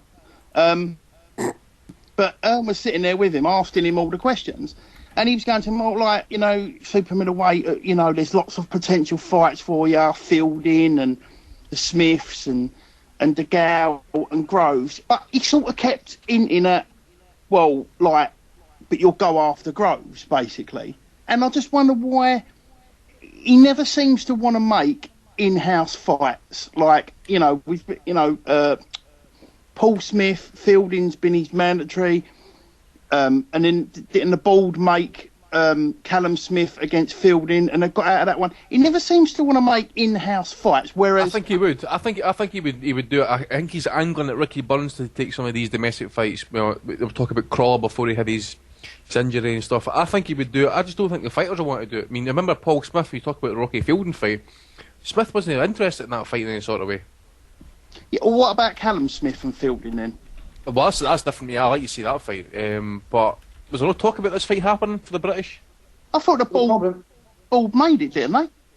Well, the problem is both of those guys are high up in different rankings. So Eddie Hearn looks at it and goes, right, well, they're two totally separate fighters who, in not too distant a future, could be fighting for a world title. Callum with the WBC, and I think Rocky's, I think it's WBA or IBF that he's quite high up in. So they don't need to put them together because his dream, like a lot of promoters, it's not just Hearn that does it, is or let's build them into world champions, and then let's make these mythical unification fights that never ever seem to happen. So it is quite rare. And also, as much as you think Hearn's got a big stable, he can't afford to have several fighters lose. If he matches fighters together, a losing fight is a hard sell to Sky. So if he makes all these in-house 50-50 fights or potential 50-50 fights, he's going to shrink his stable inevitably, and that's why he doesn't do it. I know what you're saying, Paul, about but the idea that he thinks that Fielding's going to win one world title, Callum Smith's going to have the other one, DeGale's going to have the other one, and Paul Smith, Froch, or whoever else is going to have the other one. But realistically, that's not going to happen, is it? So, why not? What I'm saying is, Top Rank would, I know it was all to do with them and Golden Boy, but, last couple of years with Manny, they've matched him with people that, there's other people that he could have fought, but because of the networks and whatever, and they've matched him with Rios and was going to be Provodnikov, and they were talking about Vargas.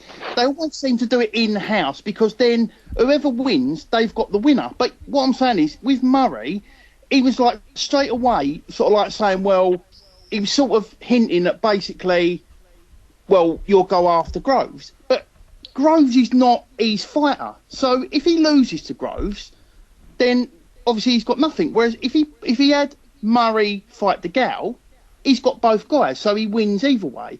Or if he had Murray fight Callum, and then the winner of that fights DeGale, he wins either way. Do you get what I mean?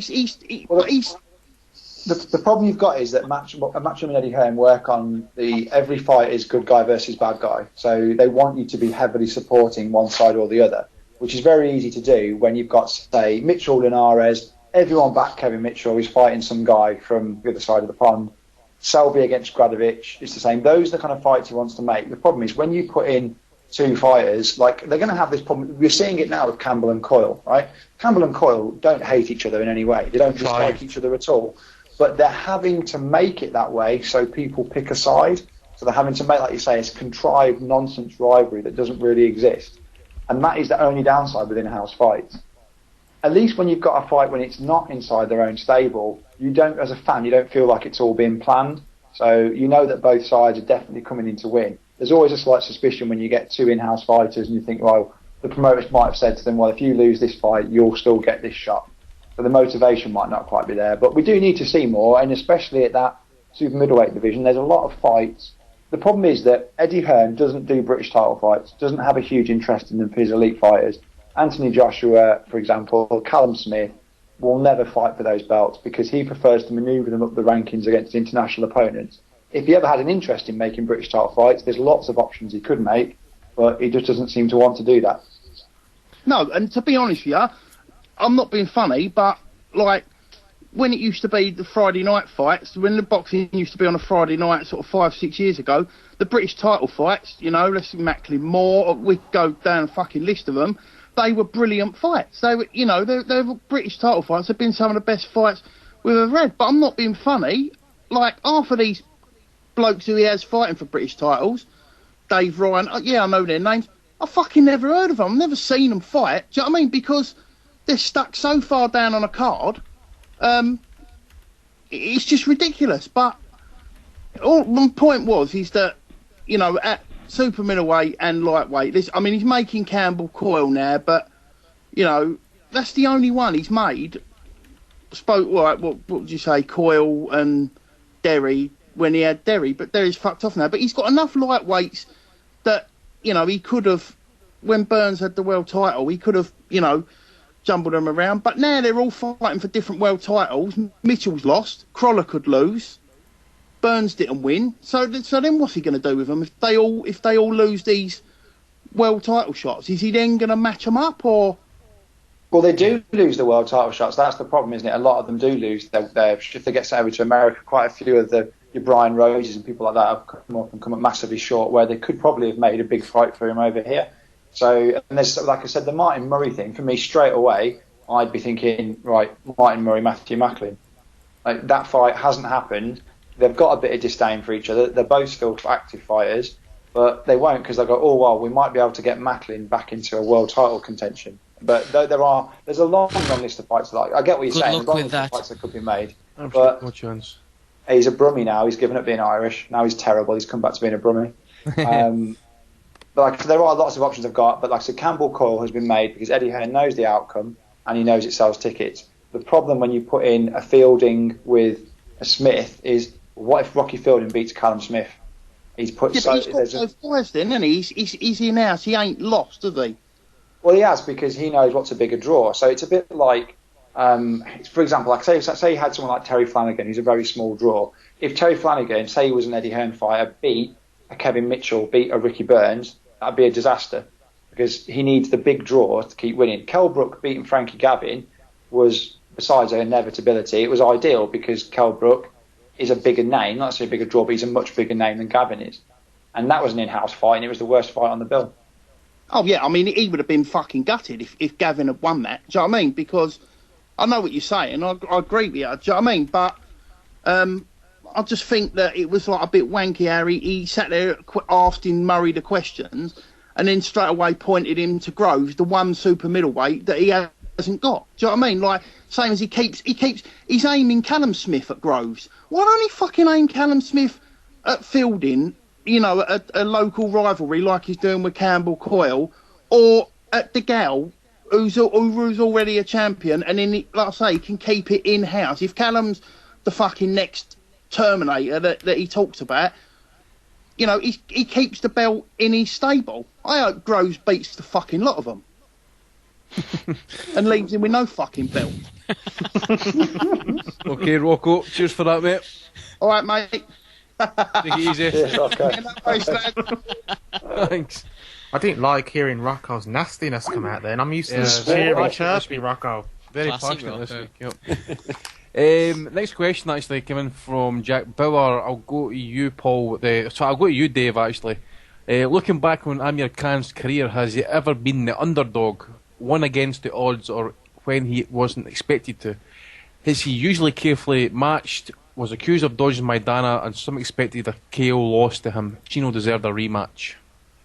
I think he did definitely deserve a rematch. In fact, you could definitely conceivably score that a draw, especially without that point deduction by Joe Cortez, because he got caught an elbow because he got in the way. But yeah, I don't know every fight of Khan's career, but I can't think of one where he was the underdog or expected to lose. No, I can't either. Chris Algieri said that best. He said that before he fought him, and I think that's true. He's lost 3 times despite being the favorite. But I still give Khan credit for the guys he has fought. I mean, he's fought a lot of the best big names, and at 140.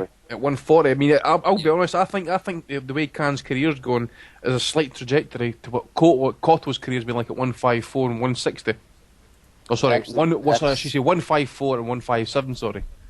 Yeah, that's actually pretty accurate. I think that's exactly what he's holding out for the big money right now, looking to matchmake himself extremely carefully. Although it didn't really pan out in the Algieri fight because Algieri showed up in completely different form than we're used to, and he gave him hell.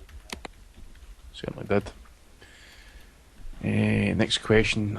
Who we got? Andrew Lee Evans. Pity Alex, if you're listening, mate, just try and jump in if you can, see how that mic is. But Kurt, Andrew's asking, Hearn has stated Brook is now only a pay-per-view fighter. What's your thoughts? Surely it's the fight rather than the fighter. Yeah, well, I agree with Andrew on that point. I mean, if you're a huge name, you know, like a Ricky Hatton type, you know, or a Lennox Lewis when he was champion, you can understand it. I mean, you'd rather the fights be picked on merit, but you can understand it in certain cases. Kell Brook's not that case. I mean, he's not a big name in you know, a big star like they were. So I'd rather it be the fights picked up on merit. I mean, if he fights a certain level guy it's a bit of an easy fight. No, it shouldn't be pay-per-view. If he fights a fight that people really want to see and it can only happen by pay-per-view, fair enough. But, you know, this is Eddie Hearn, isn't it? This is what he wants to do. Apparently they want to have a certain amount of pay-per-views a year, and you know what he'll do, even if he puts Cowley in with a guy that people are not really fussed about, he'll just do the usual stack in the undercard with about 8 fights, and, you know, he'll sell it. I mean, people are moan, but people buy it as well. So, you know, until they stop doing that, he'll always carry on. And, you know, Eddie, from his point of view, it's working a treat. Zico just tweeted me saying that apparently Khan was the underdog in the Barrera fight. I can't remember that one. No, surely I not. don't think so. I don't think so. That was not even a fight. I know that was.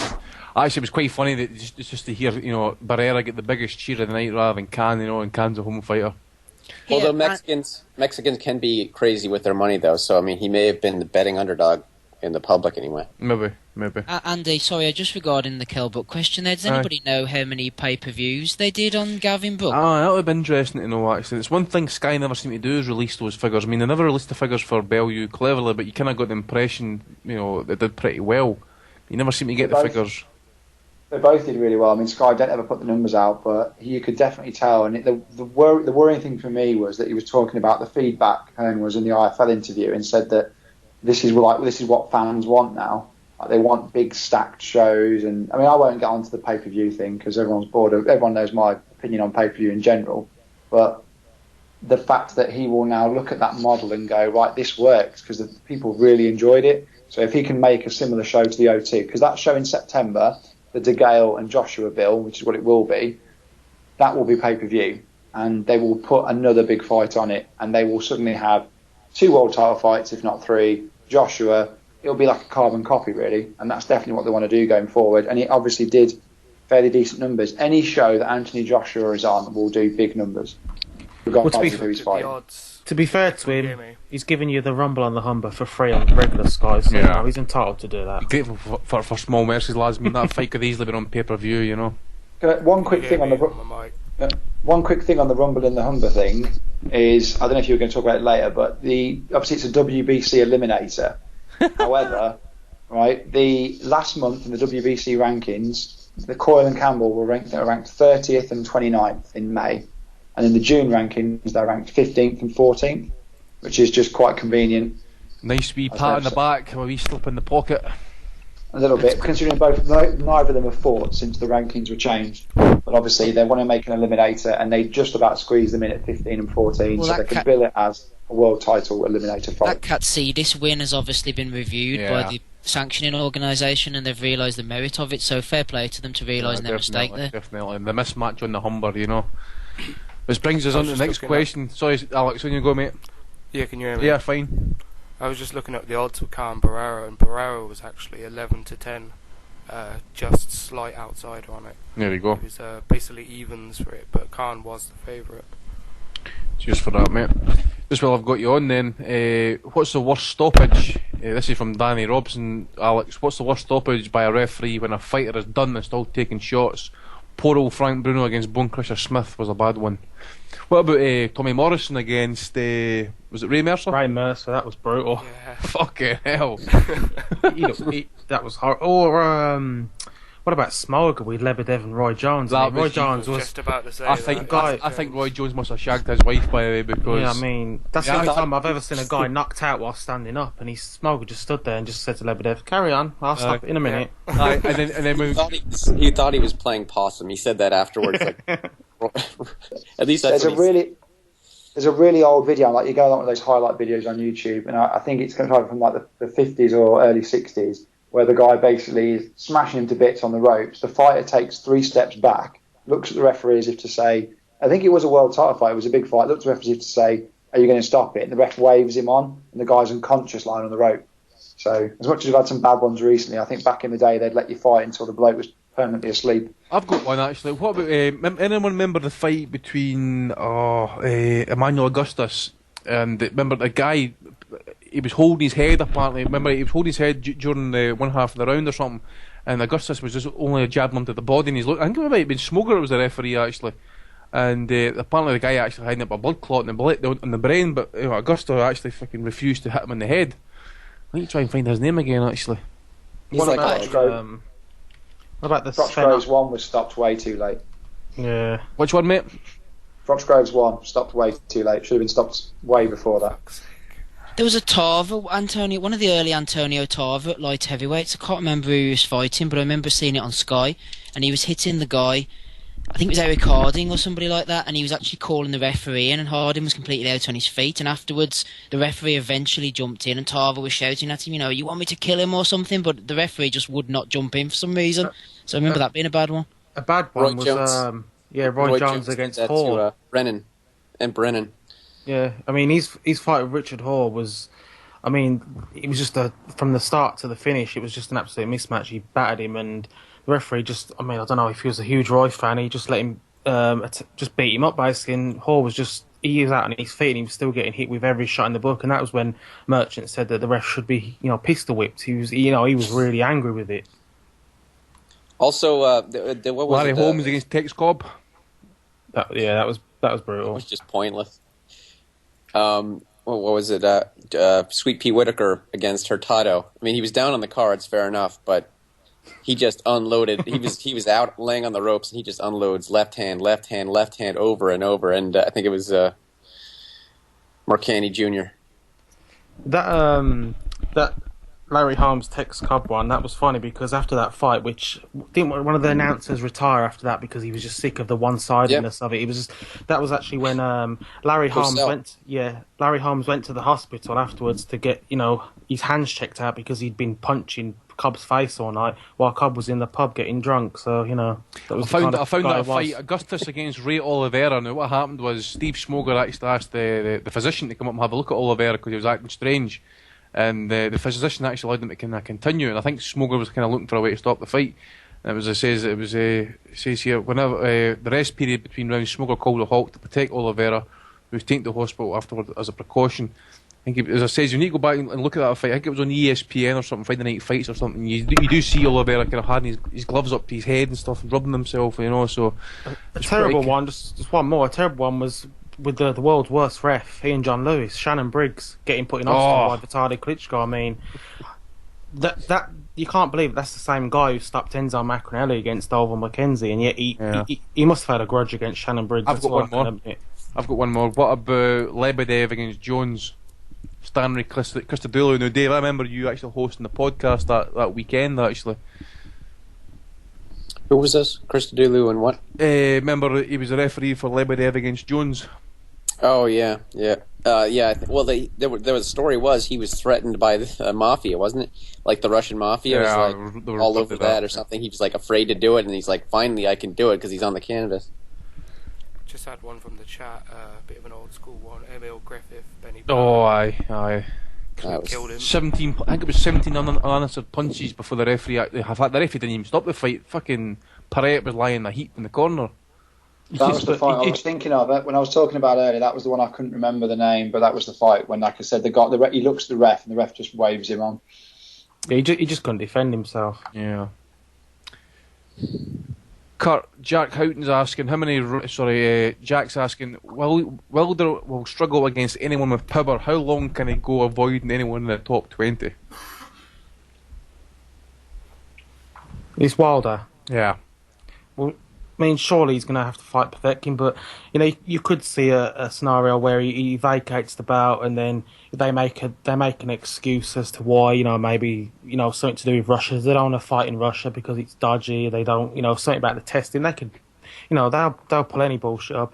Povetkin can pick up that title, and then he can fight someone like Steve Cunningham, Antonio Tarver on PBC. I mean, do the fans, will they really care that much? Do the people that they're putting the shows onto to cater for, will they care that much? They can, they can always bring up some excuse, but I'm hoping that the Povetkin fight happens and we can see, what Wilder can do in that fight. Do you think that they would actively avoid the Povetkin fight, even go so far as drop the belt, but still manoeuvre him around America as the de facto world champion? We dropped the belt because of X, Y, and Z, but this is the real guy. Do you think they would do something like that? Definitely, absolutely, 100%. That's Heyman style.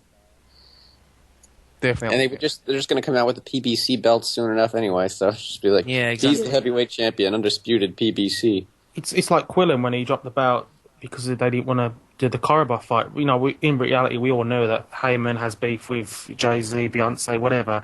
But he came out and said it was because, his career was moving in a different direction. He didn't want to fight, a guy like Korobov, no disrespect to him, but he wanted to move on to the bigger fights. Then he goes and fights Andy Lee for the same title that he dumped. So, it's they can make up any excuse. And, Quillen's still got a career and he's still fighting for big money. So I don't think Wilder will care in that, aspect, because he'll be happy as long as he's picking up big money. And, like Dave said, if they bring out these nonsense bouts, I'm sure they can cater them to people as well.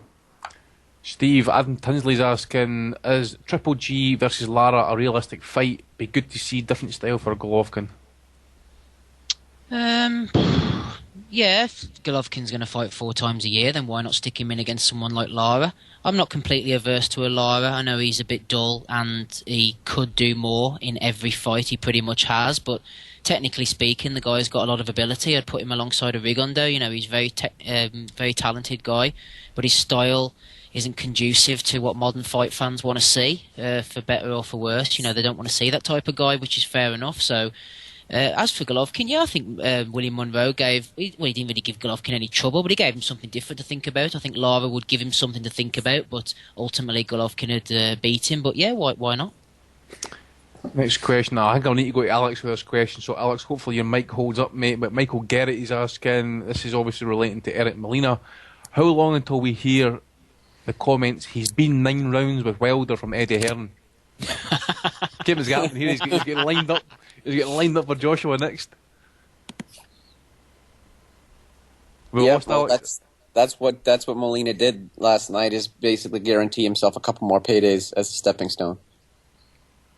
Damn, it's a pity Alex's mic isn't working, or if he is, maybe in the background, that would have been a good. I think we know what he's thinking. Oh, I definitely. He's just speechless in rage.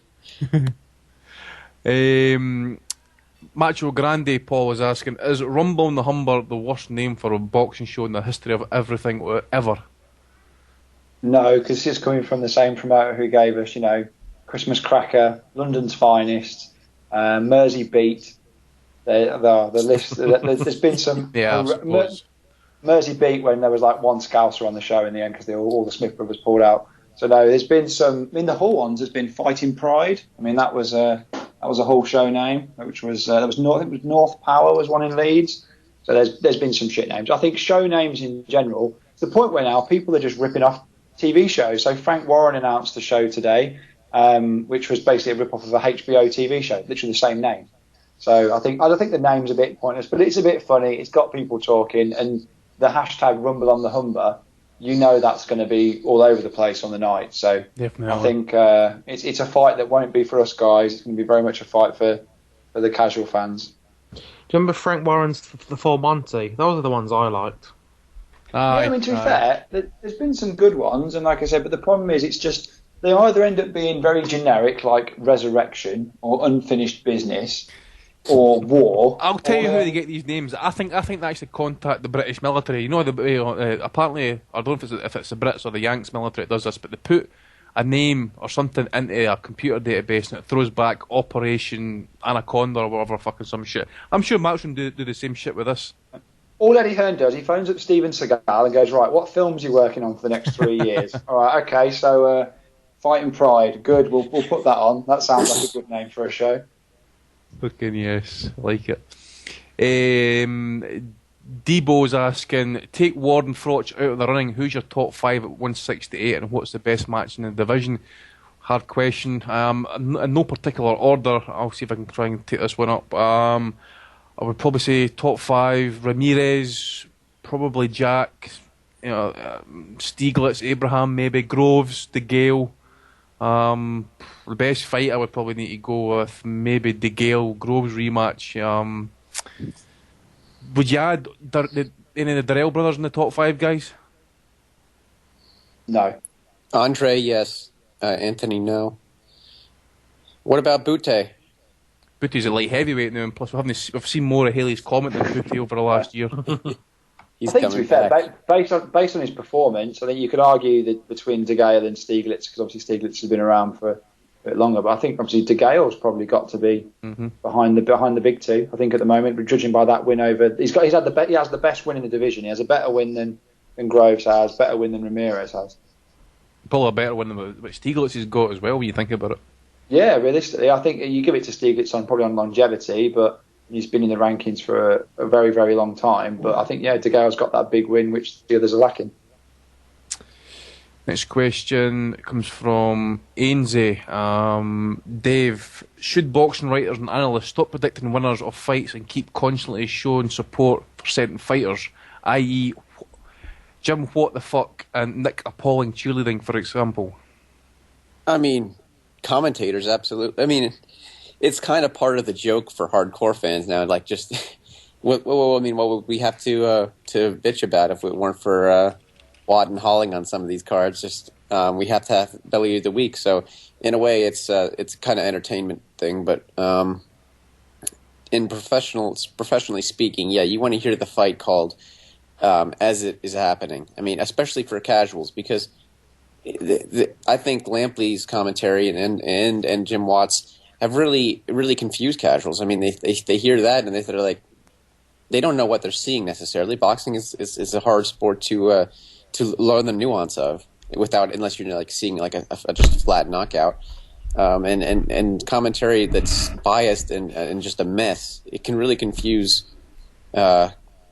casual fans, I think, and I think it just gives them the wrong impression. The play-by-play commentator for me has to be neutral. The analyst can have a bias. I mean, if you've got a Welsh analyst watching a Welsh fighter fight someone from America, obviously they're going to have that. But I always like to know, if you like it to football, if you watch, so England-Germany in the World Cup when we got smashed to bits 4-1, the commentator, and in England-Uruguay when we got beaten, the commentator, the actual main commentator, was as excited and was jumping up and down when the opposition scored. But the analyst was disappointed and said, well, that's terrible, what they're going to do now. So I don't mind Jim Watt being biased. What gets on my tits is when Nick Hawlin does it. And John Rawlin, to be fair, also is guilty of it, but Hawlin's the worst for just going on groupthink and telling us about his opinion. I don't care what Nick Hawlin's opinion is, in the same way that if Ian Darke's commentating on BT, I don't care what his opinion is either. The analyst, that's what they're there for. They're there to have an opinion. The commentator is there to tell you what's going on. I think that's a good point. And back in HBO's earlier days when you had Lampley, Foreman, and Merchant, I thought they made a great trio, because Lampley, back in his prime at least, he would just call the action. He was less biased towards a specific fighter. Then you had Foreman, who was always cheerleading De La Hoya or somebody. And then you had Larry, who was the cynic. And they all admitted their opinions. They didn't just like say it as facts. So I mean, you had like at least a balance in that respect. Yeah. I think two guys for me who are unbiased and just call it how they see it. Al Bernstein is one. I just think he says it how it is. He doesn't care if it's the Showtime guy, the Heyman guy. He just calls it. Larry Merchant, I think he'll give his little barbed comments about anyone. Whether it be Floyd Mayweather, Pacquiao. He doesn't care, and he's great. And he did get on my nerves because he'd take 5 minutes to get a sentence out. But you kind of, now he's gone, you kind of miss him now being on HBO, and to do his questions and for his little comments. And when you watch old HBO shows on YouTube and stuff, just to hear him and hear his comments, I think it makes you realise. Yeah, you need that bit of candid talk as well. That's the beauty of the likes of your Ian Darks and your Reg Guttridges. I mean, even though they were sort of unbiased or whatever, they would have called a spade a spade. They would have said what they thought. If they saw bullshit, they would have called it bullshit. And sometimes they're even wrong, and in a viewer's opinion, they're wrong. Like, I think Al Bernstein's wrong. I disagree with him a fair amount of the time, but at least I think he's honest. Steve, I've got two questions I'm going to send to you relating to Carl Frampton. One's from Michael Garrity and one's from Paul Edwards. First one is Frampton about to become the next Leo Santa Cruz control? And does Al Heyman signing Frampton make the Quigg fight closer or further away? I think it makes the Quigg fight further away, even though there are supposed to be some links between Eddie Hearn and Al Heyman. We hear these sort of contractual agreements all the time and word-of-mouth agreements. I don't think the Quigg fight's any closer to being made. I fear that it'll never get made now. I think Quigg will go off in his own direction. One or both of them, probably Quigg, will get beaten, and that'll take the shine off it. So I think it's further away with him signing with Heyman. And I do fear, I hope that he gets paid well, and I hope that he gets good fights, but I fear that from what I see from Al Heyman is that it'll be the opposite. I think the Santa Cruz control treatment could be coming Frampton's way. I mean, we've got this. I'll give him a pass on this first fight against this Gonzalez, who I think he's about 13 with the IBF, ranked about 55 by BoxRec. It's not a great fight. It's in Texas. I'm not really sure why they've stuck it there. Despite what they're saying, this Gonzalez is coming to win and all this. He has no chance at all. Frampton's going to smash him to bits. I'll give him a pass on that fight, and we'll see what Heyman delivers afterwards. I hope that Frampton doesn't go the Santa Cruz route, but I will be sceptical when Al's involved as to whether the big fights will be delivered. I fear not. Yeah, I'm a bit like that as well, mate. A few more questions to go before we go to Bellew of the Week. Rocco is asking, Kurt, who would present the tougher challenge to Vladimir Klitschko, Deontay Wilder or Gene Wilder? It's a tough one, isn't it? It's a good question as well. I don't know. No, it's a tough one at the moment. I mean, I don't know who Vlad would rather face at the moment. Gene Wilder could provide steep opposition, I believe. Marcus Bellinger's got a couple in here now. He's actually going off Steve about the fact is that apparently Buffer had another clanger again last night. I think he was introducing Marriaga. He said he was fighting for the vacant WBA lightweight title. Christ, that guy growing weight fucking rapid, eh? Jesus Christ. Yeah, old Buffer, he's losing the plot. I've give Buffer some stick almost every week, but I think someone was saying there Jimmy had a worse clanger. Paul, was he guilty of one as well? Yeah, Jimmy introduced someone and said their record, they'd won 113 fights. Instead of saying 30. Yeah. Get him in the Hall of Fame. I don't know why 100 was in his mind, but yeah, he'd instead of saying, I think it was 100, I think it was 15. It was one of the fights on the Showtime undercard, and he introduced him, and he said he'd had 100 and something fights, and then he went, sorry, 50. It's about 118, I think. Yeah, that was it. That was the one. Yeah, he'd had Red Catch had 118 fights, when obviously he hasn't quite got to that level yet. Anyways, Marcus is asking, if Walter's Uchiyama happened next, would everyone in the panel get a hard on? Nah, fear non-committal comments suggest no. Maybe some. I'd be up for that fight. It'd be fucking good. Yeah. Slight semi, but not a hard on for it. I mean, he takes some hydraulic fluid for that one, like to get a wee bit of hard on. But I'd rather see Lomachenko Walters first, but you know, future, why not? That's gone though, isn't it? Now we're never going to get that fight. Yeah, we're not never going to get it, but we're not getting that next. Right, so that's all the Twitter question I think we've got at this time. So if Alex would like to do his wee bit, and we'll play the Bellew of the Week segment intro, and we'll get on. I think we've had it for the last 2 weeks now, actually. So a couple of good ones coming up. A big thanks to Chad Hogan, aka Brian King, for sending in some of the Bellew of the Week segments here. So stay tuned. Okay, playing now.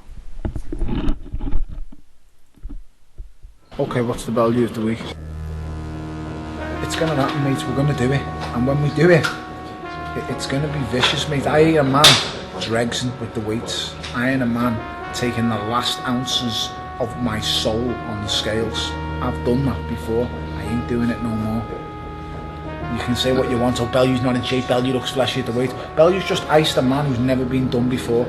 Bellew just feels in absolutely fantastic shape. Bellew doesn't lose 2.5 stone no more each time for the camp. Bellew goes to the gym now 15 stone and just cuts 10 pound nice and easy. I fought Nathan Cleverly in my 16th fight, 15 fight novice. I'd fought, the best person I fought was Oval Mackenzie at British title level. I am now, is that 25, is that 26 fight? I've fought some of the best, I've fought the best fighter in the world in my weight class, one of the biggest pound for pound punchers in the world. I've beat guys like Isaac Chilemba, world ranked guys. Let's see who beats Isaac Chilemba. I've beat renowned punchers, Ederson Miranda. I'm not saying he was the best Ederson Miranda, I'm just saying I've beat these guys. Who's he beat? Okay, everyone's saying, well, Tony, he did beat you. He beat a guy who basically got a fight because he opened his mouth at a press conference and he sells a shitload of tickets to the Echo Arena. That's why I got that fight. Everybody thought he was going to smash me. Everyone involved with that fight thought he was going to smash me. But when he went to within an inch of losing, and it's a decision that could have went either way, he doesn't want to come near me after it. That's why he couldn't answer the question then when I said it in front of him. Just answer me this: why wouldn't you take the rematch immediately? Do you know what he said? I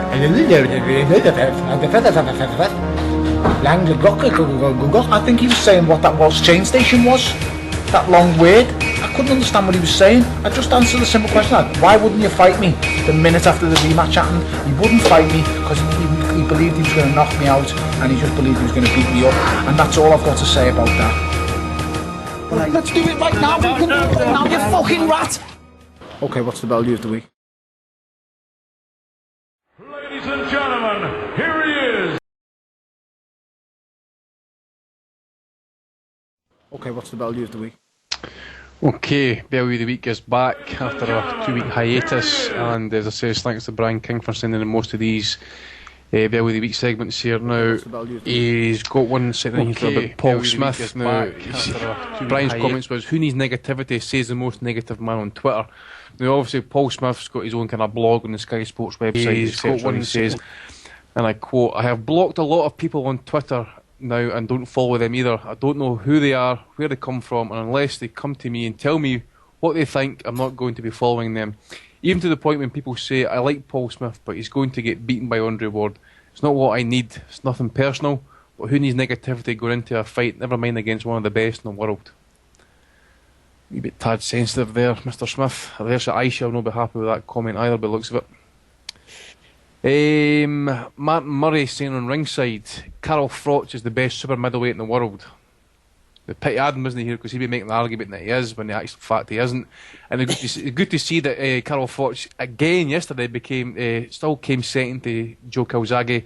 Congratulations, Carol, on picking up on the MBE, but Mr. Calzaghe is a CBE and that makes him better than you. So I just want to say, Carl deserves a lot of credit. He joins that fabulous, wonderful club with Jimmy Savile, Rolf Harris. Well done, Carl.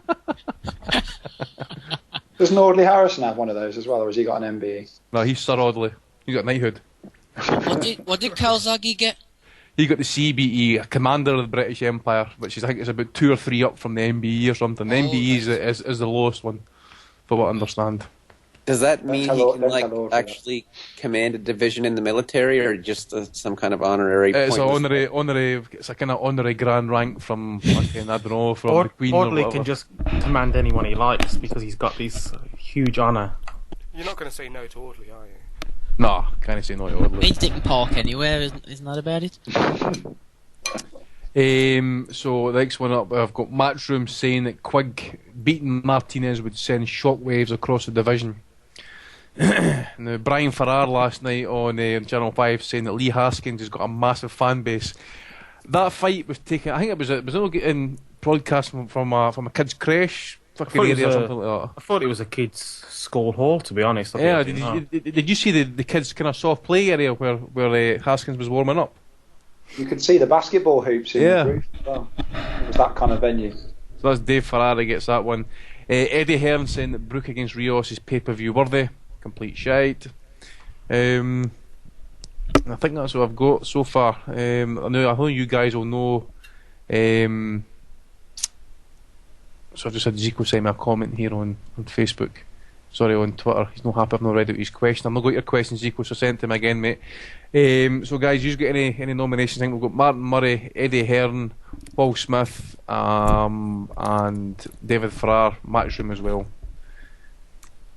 Any other nominations? I know you guys are going to go about some of these commentators last night. Yeah, I've got one. I feel a bit bad attacking a commentator because it's easy to make little slip-ups and stuff rather than us idiots at home. But the Beterbiev commentator before his fight, he said that he had solid world wins against Tavoris Cloud and Nate Campbell. And I know Nate Campbell's had hit some hard times, but I don't remember him fighting Beterbiev, and if he did, then I think we could be going out in a body bag. He would beat him. Too much speed. The announcer from Bristol as well, he said Bristol has a new interim IBF champion. I mean, I don't know how many interim champions they've had before, but they've got a new one now. Paul, Alex, you got anything? The chat and someone else is reminding me. Gary O'Sullivan saying that he's got more power than Golovkin. Golovkin, Jesus Christ, that's pretty bad. Spike's trolling though, isn't he? He does that. He's always been like that. He's looking the big fights and he's just willing to say any old bullshit, even that. Yeah.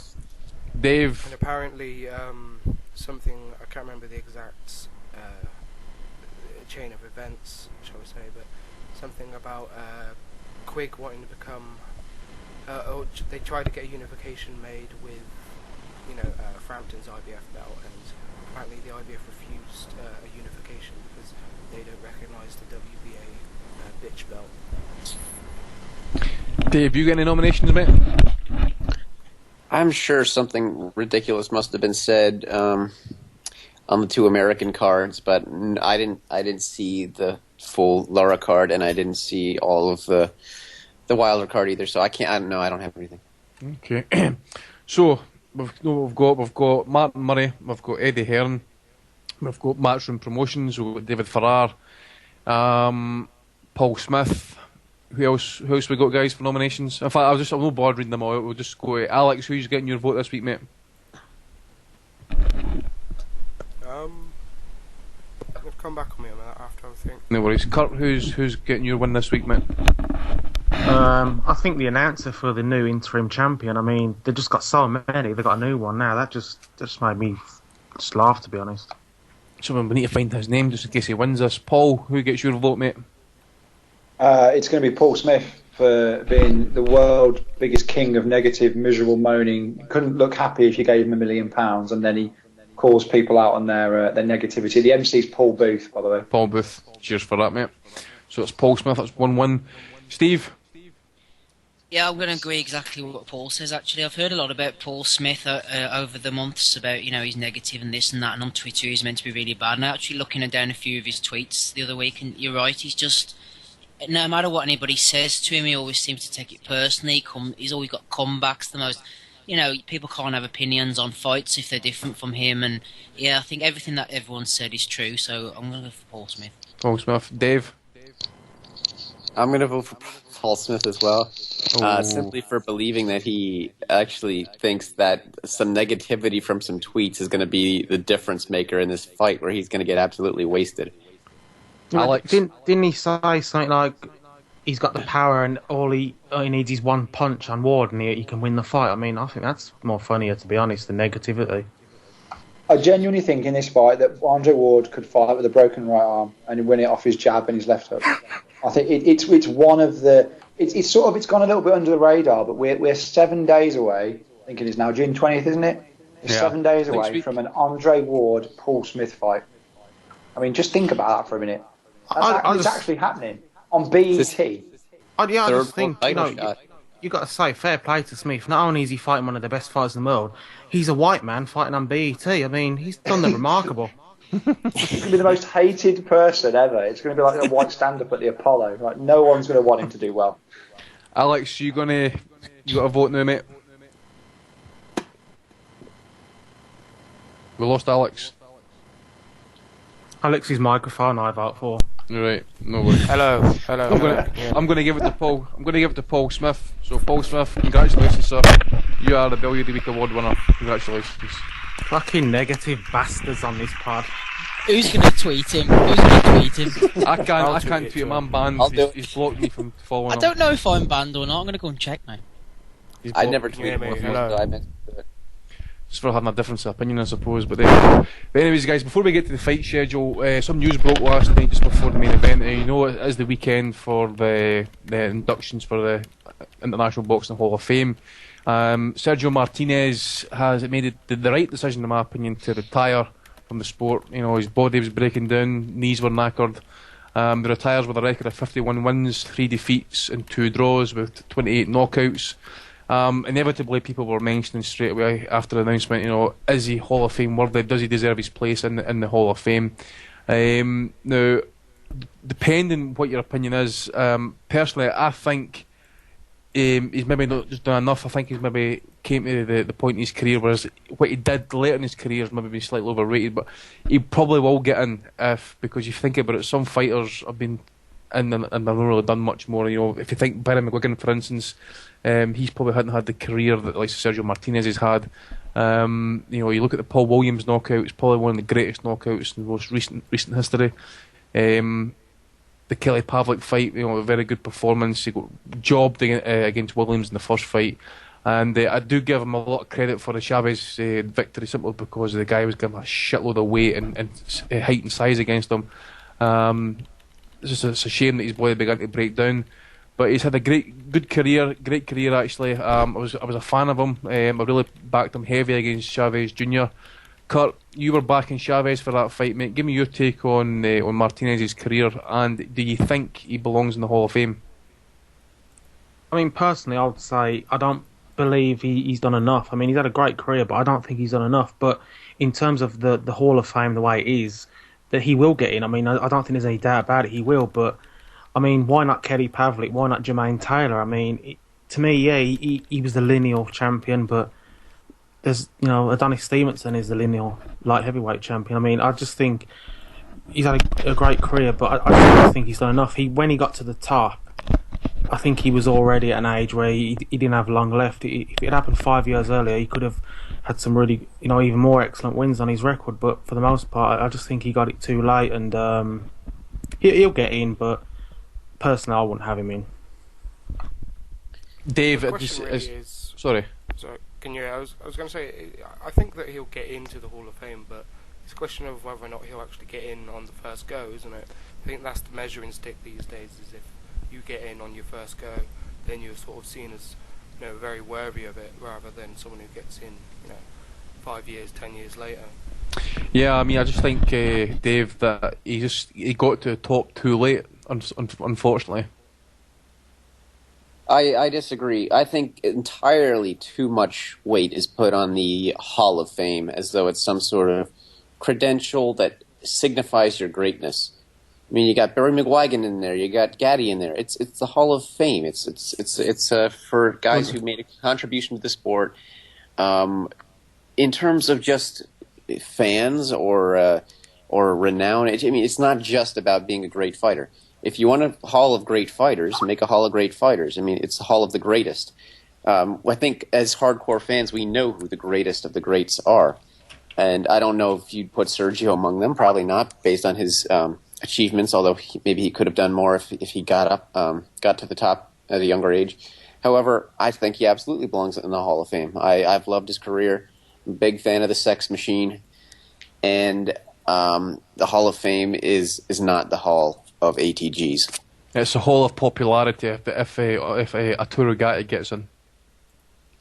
Well, popularity and fame, I mean, there's a fine line there. But, I mean, Gaddy did make contributions to the sport. He's not a great fighter, no. But, I mean, I don't contest his induction at all. Steve, Paul, do you agree or disagree that, you know, maybe he should deserve his place in the Hall of Fame? I mean, one thing that really does stick in my gut actually is guys like Sok Chitalada from Thailand, for instance. You know, lineal flyweight champion for a number of years and stuff. He's, you know, continually to be overlooked as well. A lot of it depends on how you judge what should qualify someone to be in the Hall of Fame, in terms of, is it world title defences, is it going up in weights, or is it just their overall impact on the sport? I think Martinez had a big impact on the sport. His early years, what he did in terms of travelling, fighting in the UK, fighting in Spain, fighting anywhere that would have him, to go from that sort of build-up to then becoming a mainstay fighting in America. And when he won that world title, I mean, to rattle off the defences, so, I mean, Pavlik, Paul Williams, Zinjarak, Barker, Macklin, Chavez, I mean, that he fought what was available to him at the time in terms of the best at middleweight. I think that his reign and when he was at his best, it was over too small a period. It was over a couple of years. And because I'm one of those, thinks that Martin Murray did beat him in his last fight. But it's good that he's stepping away, because there is nothing left for him to do. But I think he had such a good run. At one point, he was the bogeyman. If anyone remembers, when Darren Barker fought him, it was at a point when nobody wanted to get in the ring with Sergio Martinez. Yeah, I mean, Chavez was getting manoeuvred. I mean, that really pissed me off as well. You know, he was a WBC champion who then stripped him of that title to let Chavez fight Sebastian Zibik. Martinez was meant to fight Zibik because he was the mandatory challenger. HBO didn't want to fight, so the WBC stripped him of the title, allowed him to fight Zinzaruk for the WBC Diamond title, and allowed Chavez, and HBO in their infinite wisdom had Chavez and Zibik cleared to fight on HBO. Fucking shite. And it took a few years before that fight actually happened, as well, the Chavez fight. I was never as happy to see a guy who's been so overrated. And Kurt, I'm getting at you here, mate, because I know you and Tommy, I don't know if it was trolling or whatever, but I'll never forget it that you two were actually heavy on Chavez in that fight. And I'll never forget me and Matty just sticking with us. Martinez is going to do the business, and he didn't do the business, he fucking clinically schooled him. Well, let's not forget, to be fair, in the 12th round, here we go. 3 minutes. So I've just said that's one thing that made Martinez so entertaining to watch, because you could hurt him. I mean, Murray dropped him twice, Chavez beat the crap out of him for 3 minutes. He's been dropped, and Paul Williams put him down. He was very excited to watch. And I think when we're talking about the Hall of Fame and the impact on the sport, is who did people want to see? Who was in big fights? It's Sergio Martinez, and he was. Let's be fair now, though. I think Sergio was past it by the time Murray got him, and I think he was past it by the time Chavez got him. I think he started his decline even after perhaps the Paul Williams knockout, as early as that. But it was especially noticeable as soon as he beat Zinjuric or whatever. Yeah, he looked really excellent in that fight. But then after that, his performances start to decline, and I think you can.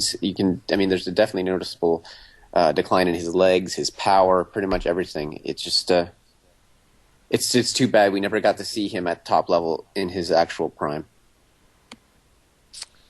Anyways, he's had a decent enough career, so we wish him all the best in his retirement anyway. But moving on to the fight schedule for next week now, something similar to again as this week. We've got 3 cards spread over 3 different networks, and so we're going to be a busy week again next week. But one fight I was really looking forward to it until this catchweight nonsense cropped up again as well. Adrian, the age-ridden, the problem cloner, faces off against Sean Porter. Now, guys, I don't really want to put a prediction on this fight just now until I see what kind of condition Sean Porter is on those scales, because he's making a weight that he hasn't made, I don't think, in about 10 years. And with the rehydration clause, was it 154? I think it is. It could be very flat. I don't see, maybe you could probably see Porter not being as active enough, bull rushing forward, etc. And I think it's just going to play right into Cloner's hands. So that's my take on that fight. I said I don't really want to make a kind of complete prediction until I see what Porter's like on the scales. What about you, Kurt? Is there definitely a rehydration clause on this one? Yeah, 154. Is that unlike the morning of the fight, yeah? Yeah, I believe it will be, mate, aye. That's bullshit for a start. I mean, if he was allowed to, the catch weight, I mean, if he can make the catch weight and he makes it, if he doesn't make it like Gil made it, for instance, I think this is a Sean Porter win. I just think his style is all wrong for someone like Broner. This is a guy who has said himself that he's not a welterweight. It's all right going up to welterweight to fight a Paulie Malignaggi who doesn't offer anything, in terms of strength or size. But against Maidana, who himself said he wasn't a real welterweight after he lost to Devin Alexander, he couldn't deal with it and he moved down. Sean Porter debuted as a pro, as a super middleweight. As an amateur, he's a middleweight. He's short, but he's a very stocky guy and he puts on a lot of weight. So, I mean, if he was allowed, I don't know what he'll be in the ring, but I was expecting him to be about 165 pounds in the ring, even with the catch weight. So, I don't know what he'll be in the ring now, but I just expect he's got a style that he's going to be relentless, coming forward, throwing a lot of punches.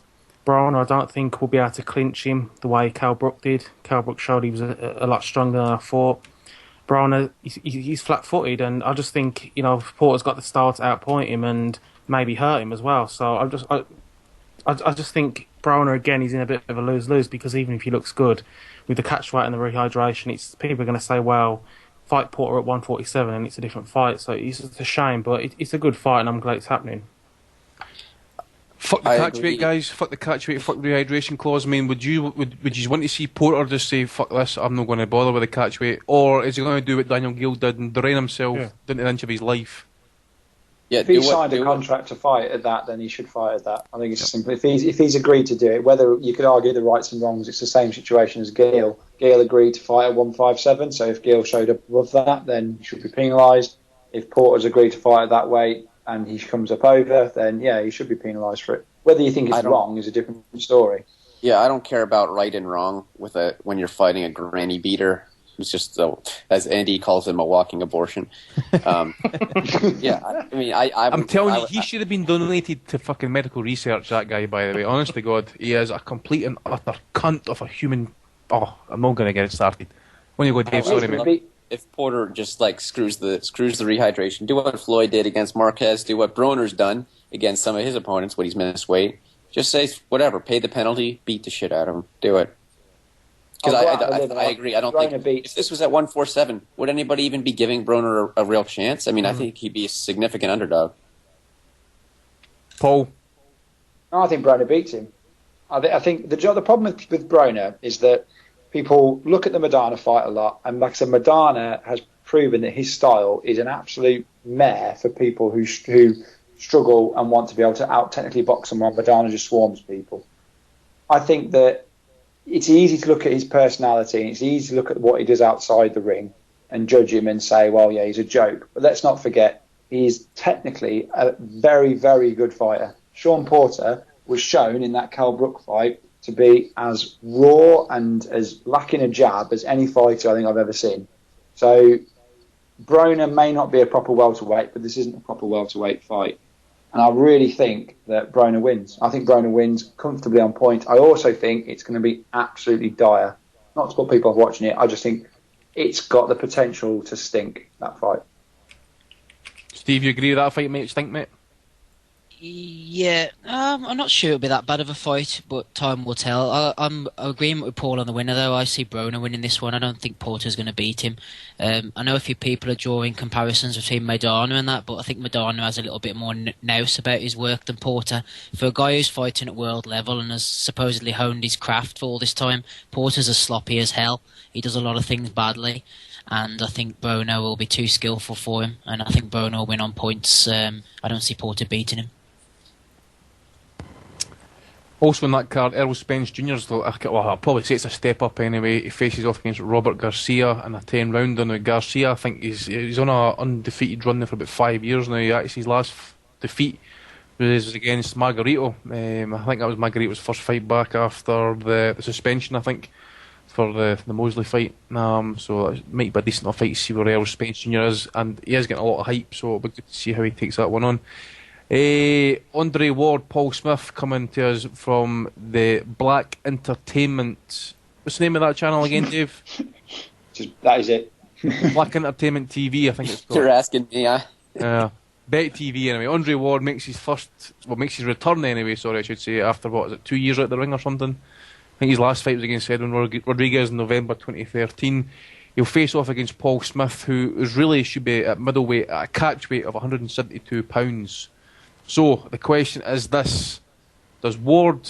Well, I would say the safe one is that Ward schools him over 12 rounds. But more to the point, would Ward push for the stoppage? I think he should. Anyone want to take that up?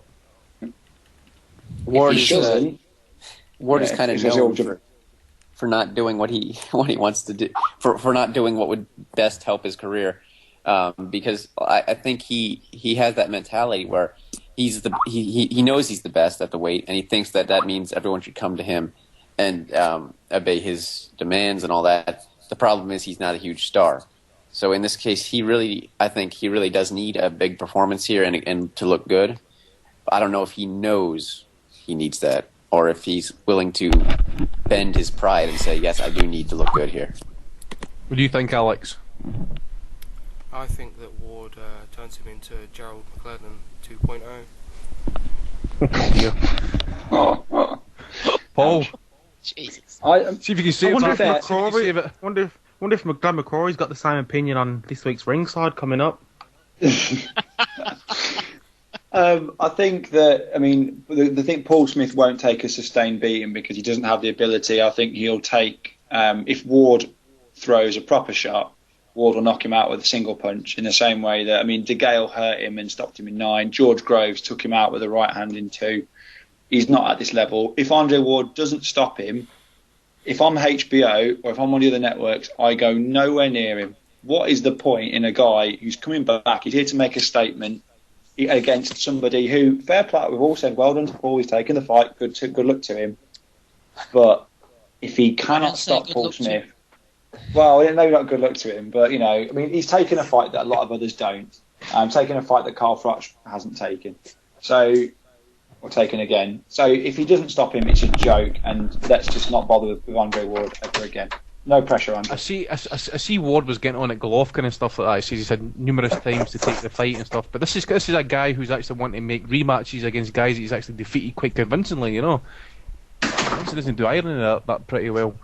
And another thing, see that undercard next week, it's complete shit on that. So Rock Nation need to get up their game. Listen, let's be honest. Ward's a joke. No one in America likes him. He hasn't had a win over a super middleweight in about 4 years since he beat Froch. He drained Dawson down. Rodriguez was another light heavyweight who couldn't make weight. And now he's fighting Paul Smith, who's a small super middleweight, at a catch weight of 172. And his 3 fans will try and defend it and say, oh, well, he's been out the ring. Floyd Mayweather went out the ring for 2 years and fought one-man Well Marquez. This guy's fighting Paul Smith. He's a joke. No one cares about him. He's fighting on some BT network. No one cares about. No one will watch.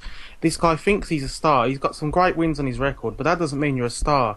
He doesn't want to fight anyone. He should move up to light heavyweight if he's not going to.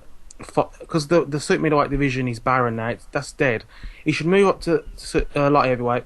There's guys like Kovalev there. There's Adonis Stevenson. All right, that fight might be hard to make, but there's more options there, and maybe them fights can happen. But he's always wanting these advantages and these stupid little, fights that no one cares about. To me, I just don't see the point in this, and I hope people can say what they want about Paul Smith, but I'd love Paul Smith in my Kevin Keegan impression. I'd love it if Paul Smith beat him. I think that should be the intro for Ringside on Thursday. I agree with Kurt on the Ward point. I think if Ward, he has to stop Smith. If he's going to have any relevance. I mean, there's no way he can just carry this guy. He has to get rid of Smith, maybe in the middle rounds, and then move on and have another fight of a slightly higher level. And then he's got to start moving up and fighting the big boys. He's got to start cementing this legacy, because his career is, I wouldn't say peter out into irrelevance, but it's such a strange career with Ward, isn't it? He's so highly elevated off the back of a couple of big wins. There's no doubt in his talent, but the way his career has panned out has just been so bizarre. He seems happy enough sitting behind the mic on HBO. He's happy enough sitting out with all this court wrangles going on. He seems to have no urgency about his career. I just don't understand what the crack with him is at all. He needs to step up and start taking the big fights. He's got like this diva attitude about him, but he's not Floyd Mayweather. He doesn't sell millions of pay-per-views. He has to give away tickets to his fights. No one cares to watch him. And that's the problem with his fucking living room. Exactly. I mean, we all know the Hatton saying, if this guy was in your back garden, you'd close the curtains. I mean, he's boring to watch. He talks about the Bible all day. He's got no charisma. He's boring in every way going. And let's be honest, if he retired now and called it a day, not many people would really care, to be honest. I mean, ever since the Super 6, he's always had to have the advantage. Fair play to him, he won the thing, and he's obviously a very talented guy. But he's the one guy who never travelled. People give guys like Andre Dirrell a lot of grief, but he even travelled, and Ward wouldn't. And Ward's always wanting these advantages. He won't fight someone like Kovalev, and and I think he'd beat Golovkin myself. I think he's too big for someone like Golovkin, but he don't want that fight either, because he's happy, fighting these type of fights for good money. Well, I don't know if any of you guys got sent the press release for it, but they're planning. Not only is the undercard, obviously stacked, but they're planning some live entertainment as well. So hopefully we'll get that. Rock Nation with the rap stars and all that shit. And is the missus going to make an appearance now as well? Is she? They'll troll them all out. Who's he married to again? Beyonce. Fucking Jesus Christ. I just reckon it's going to be Andre's sermon from the church, just quoting scriptures. Boring. Tragic. But anyways, I dare say the card I'm looking forward to, I think it's Fox 1 that's maybe showing this card next week from Canada.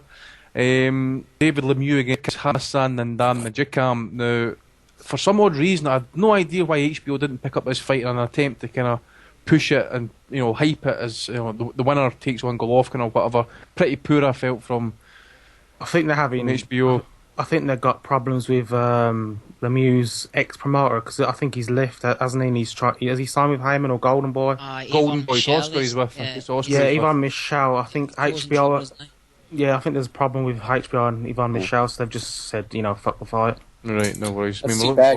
Either guy against Golovkin's a good fight, I think. A fun fight, at least. Yeah, the thing is, I can really see, unless Nandam gets sloppy, drops his hands or whatever, I could probably see him getting dropped maybe a couple of times.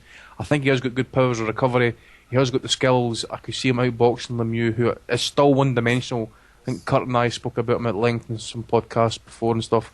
Zero improvements. Gas tanks acceptable as well, so I'm going to go Nandam, probably close but clear decision. Unless he gets sloppy, I could maybe see Lemieux landing something big, but I think Nandam's skills will see him through it. What about you, Steve? I'm going to go for Lemieux on points. Maybe split, maybe controversial because he's at home, but I like Nandam. Like you said, I'm not sure where his chin sits at, because in the Quillen fight, he got dropped 5 or 6 times, but he kept on getting back up again. So I don't know whether that means he has a good chin or a bad chin. To be honest with you, but the thing is as well, I mean, he dealt with Curtis Stevens, who's got a good left hook about him as well. And he actually had Stevens down in the 8th round in that fight. I was really impressed at his fight against Stevens. A few people were picking Stevens, with his power to give him a lot of trouble, but he just systematically broke him down, didn't he, with the boxing? Yep. And I was very impressed with him that night. I know he's a quick guy. I've seen him up close fighting in Dublin. He's very skillful, very fast, in absolutely supreme condition. And I'm starting to talk myself around now, actually, about him winning. But no, I think I'll stick with Lemieux. I think Lemieux's aggression, his hard punching, he'll get the fans behind him and sway the judges. I think he'll win on points. But I fancy this to be a good fight. For some reason, I don't think it'll end in a knockout. I don't know why, because both guys can hit hard and both guys can show vulnerabilities. But I think it might go the distance. But as Dave said, both of these fighters would be a good opponent for Golovkin, and it would be fun for as long as it lasted. Mm-hmm. Paul, who are you picking, mate? I think Lemieux. I think Ndam just can get caught and hurt too easily. I think he can be put down. The argument about the chin's quite interesting as to whether getting back up signifies you've got a good chin, but the fight does go the distance. It's going to harm him on the scorecards. That's what happened against Quillen. I quite like Lemieux, to be fair, and Ndam. I think style matchup should be quite interesting. I think Ndam will probably be the naturally bigger guy, but I think Lemieux will be able to put him under pressure, and I think style-wise it all suits him a little bit better, but it's probably on paper, probably the most competitive, most interesting fighter next week. Kurt, where are you standing, mate? Well, Endam's the better boxer by far for me. I just think, he could get caught. That's the problem. But I think for the first 3 rounds, he just has to be extremely careful, because that's when Lemieux is going to be at his most dangerous. I don't see much improvement in Lemieux. I know he looked good against Rosado, but Rosado was an opponent picked to make him look good, to be fair to him, and he got the job done. But with Ndam, with his boxing style and the way he moves, I think it could be a tough night for Lemieux. But that's what makes it interesting. I think if it goes to points, it's an Ndam win. But there's always that chance that Lemieux can catch him, and a lot of people I've saw, read about Lemieux from quite a few years ago say that he does hit extremely hard, and he had a big knockout record before he lost to Rubio, and I just don't know how much he's learned from those losses, to be honest, because he still looks like the same guy. And I think after 3 or 4 rounds, if he hasn't tagged Ndam hard and maybe made a statement with his power, I just think he might run out of ideas and his stamina could wear out, and Ndam could make him look silly at times. But it's a really interesting fight that I think Ndam should take on points. And finally, Dave, how do you see it going, mate? I got Ndam as well. I just think he's much more multi-talented. I think if Lemieux gets frustrated, or if the first thing he tries doesn't work, he's going to start to get frustrated, and when he gets frustrated, things get bad. We saw against Joaquim Alcine, who is nothing special. I mean, I like the guy, and it was an impressive performance from him when he beat Lemieux. But Lemieux just had the first 2 rounds basically where he unloaded on him, didn't get him out of there. Then suddenly he just backs off, shits himself, stops throwing punches, and gave up the fight. So. I think Ndam can do that to him if Alcine can. Another decent, it might be a decent enough little fight. It would depend really on that undercard. Thierry Jean against Jerry Belmontes. Now you probably know Belmontes. He was leading that fight against Omar Figueroa, and then for some reason either tired or just, I don't know what it was, he seemed to throw that fight away. He's on a 3-fight losing streak after losing to Abner Cotto and Miguel Vasquez. So it'll be interesting to see where he's at in that fight. So it might be a decent enough fight. It really depends on what kind of state or condition or what kind of mood Belmontes turns up in. Anyways, guys, I'd like to thank the panel, Alex Morris, Kurt Ward, Paul Webb, Steve Wellens and David Loback. I'd like to thank Rocco for coming on. And we'd like to also thank Mixler for holding up for the full 2 hours and 15 minutes we've been on the show this week. So that's been good to know. It's been made back to reliability again. So anyways, guys, we'll be back next week. I dare say Kurt and that will be getting a couple of shows out during the week. So go to our YouTube channel and follow that, please. We'll see you next week. All the best. Mismatch on the Humber.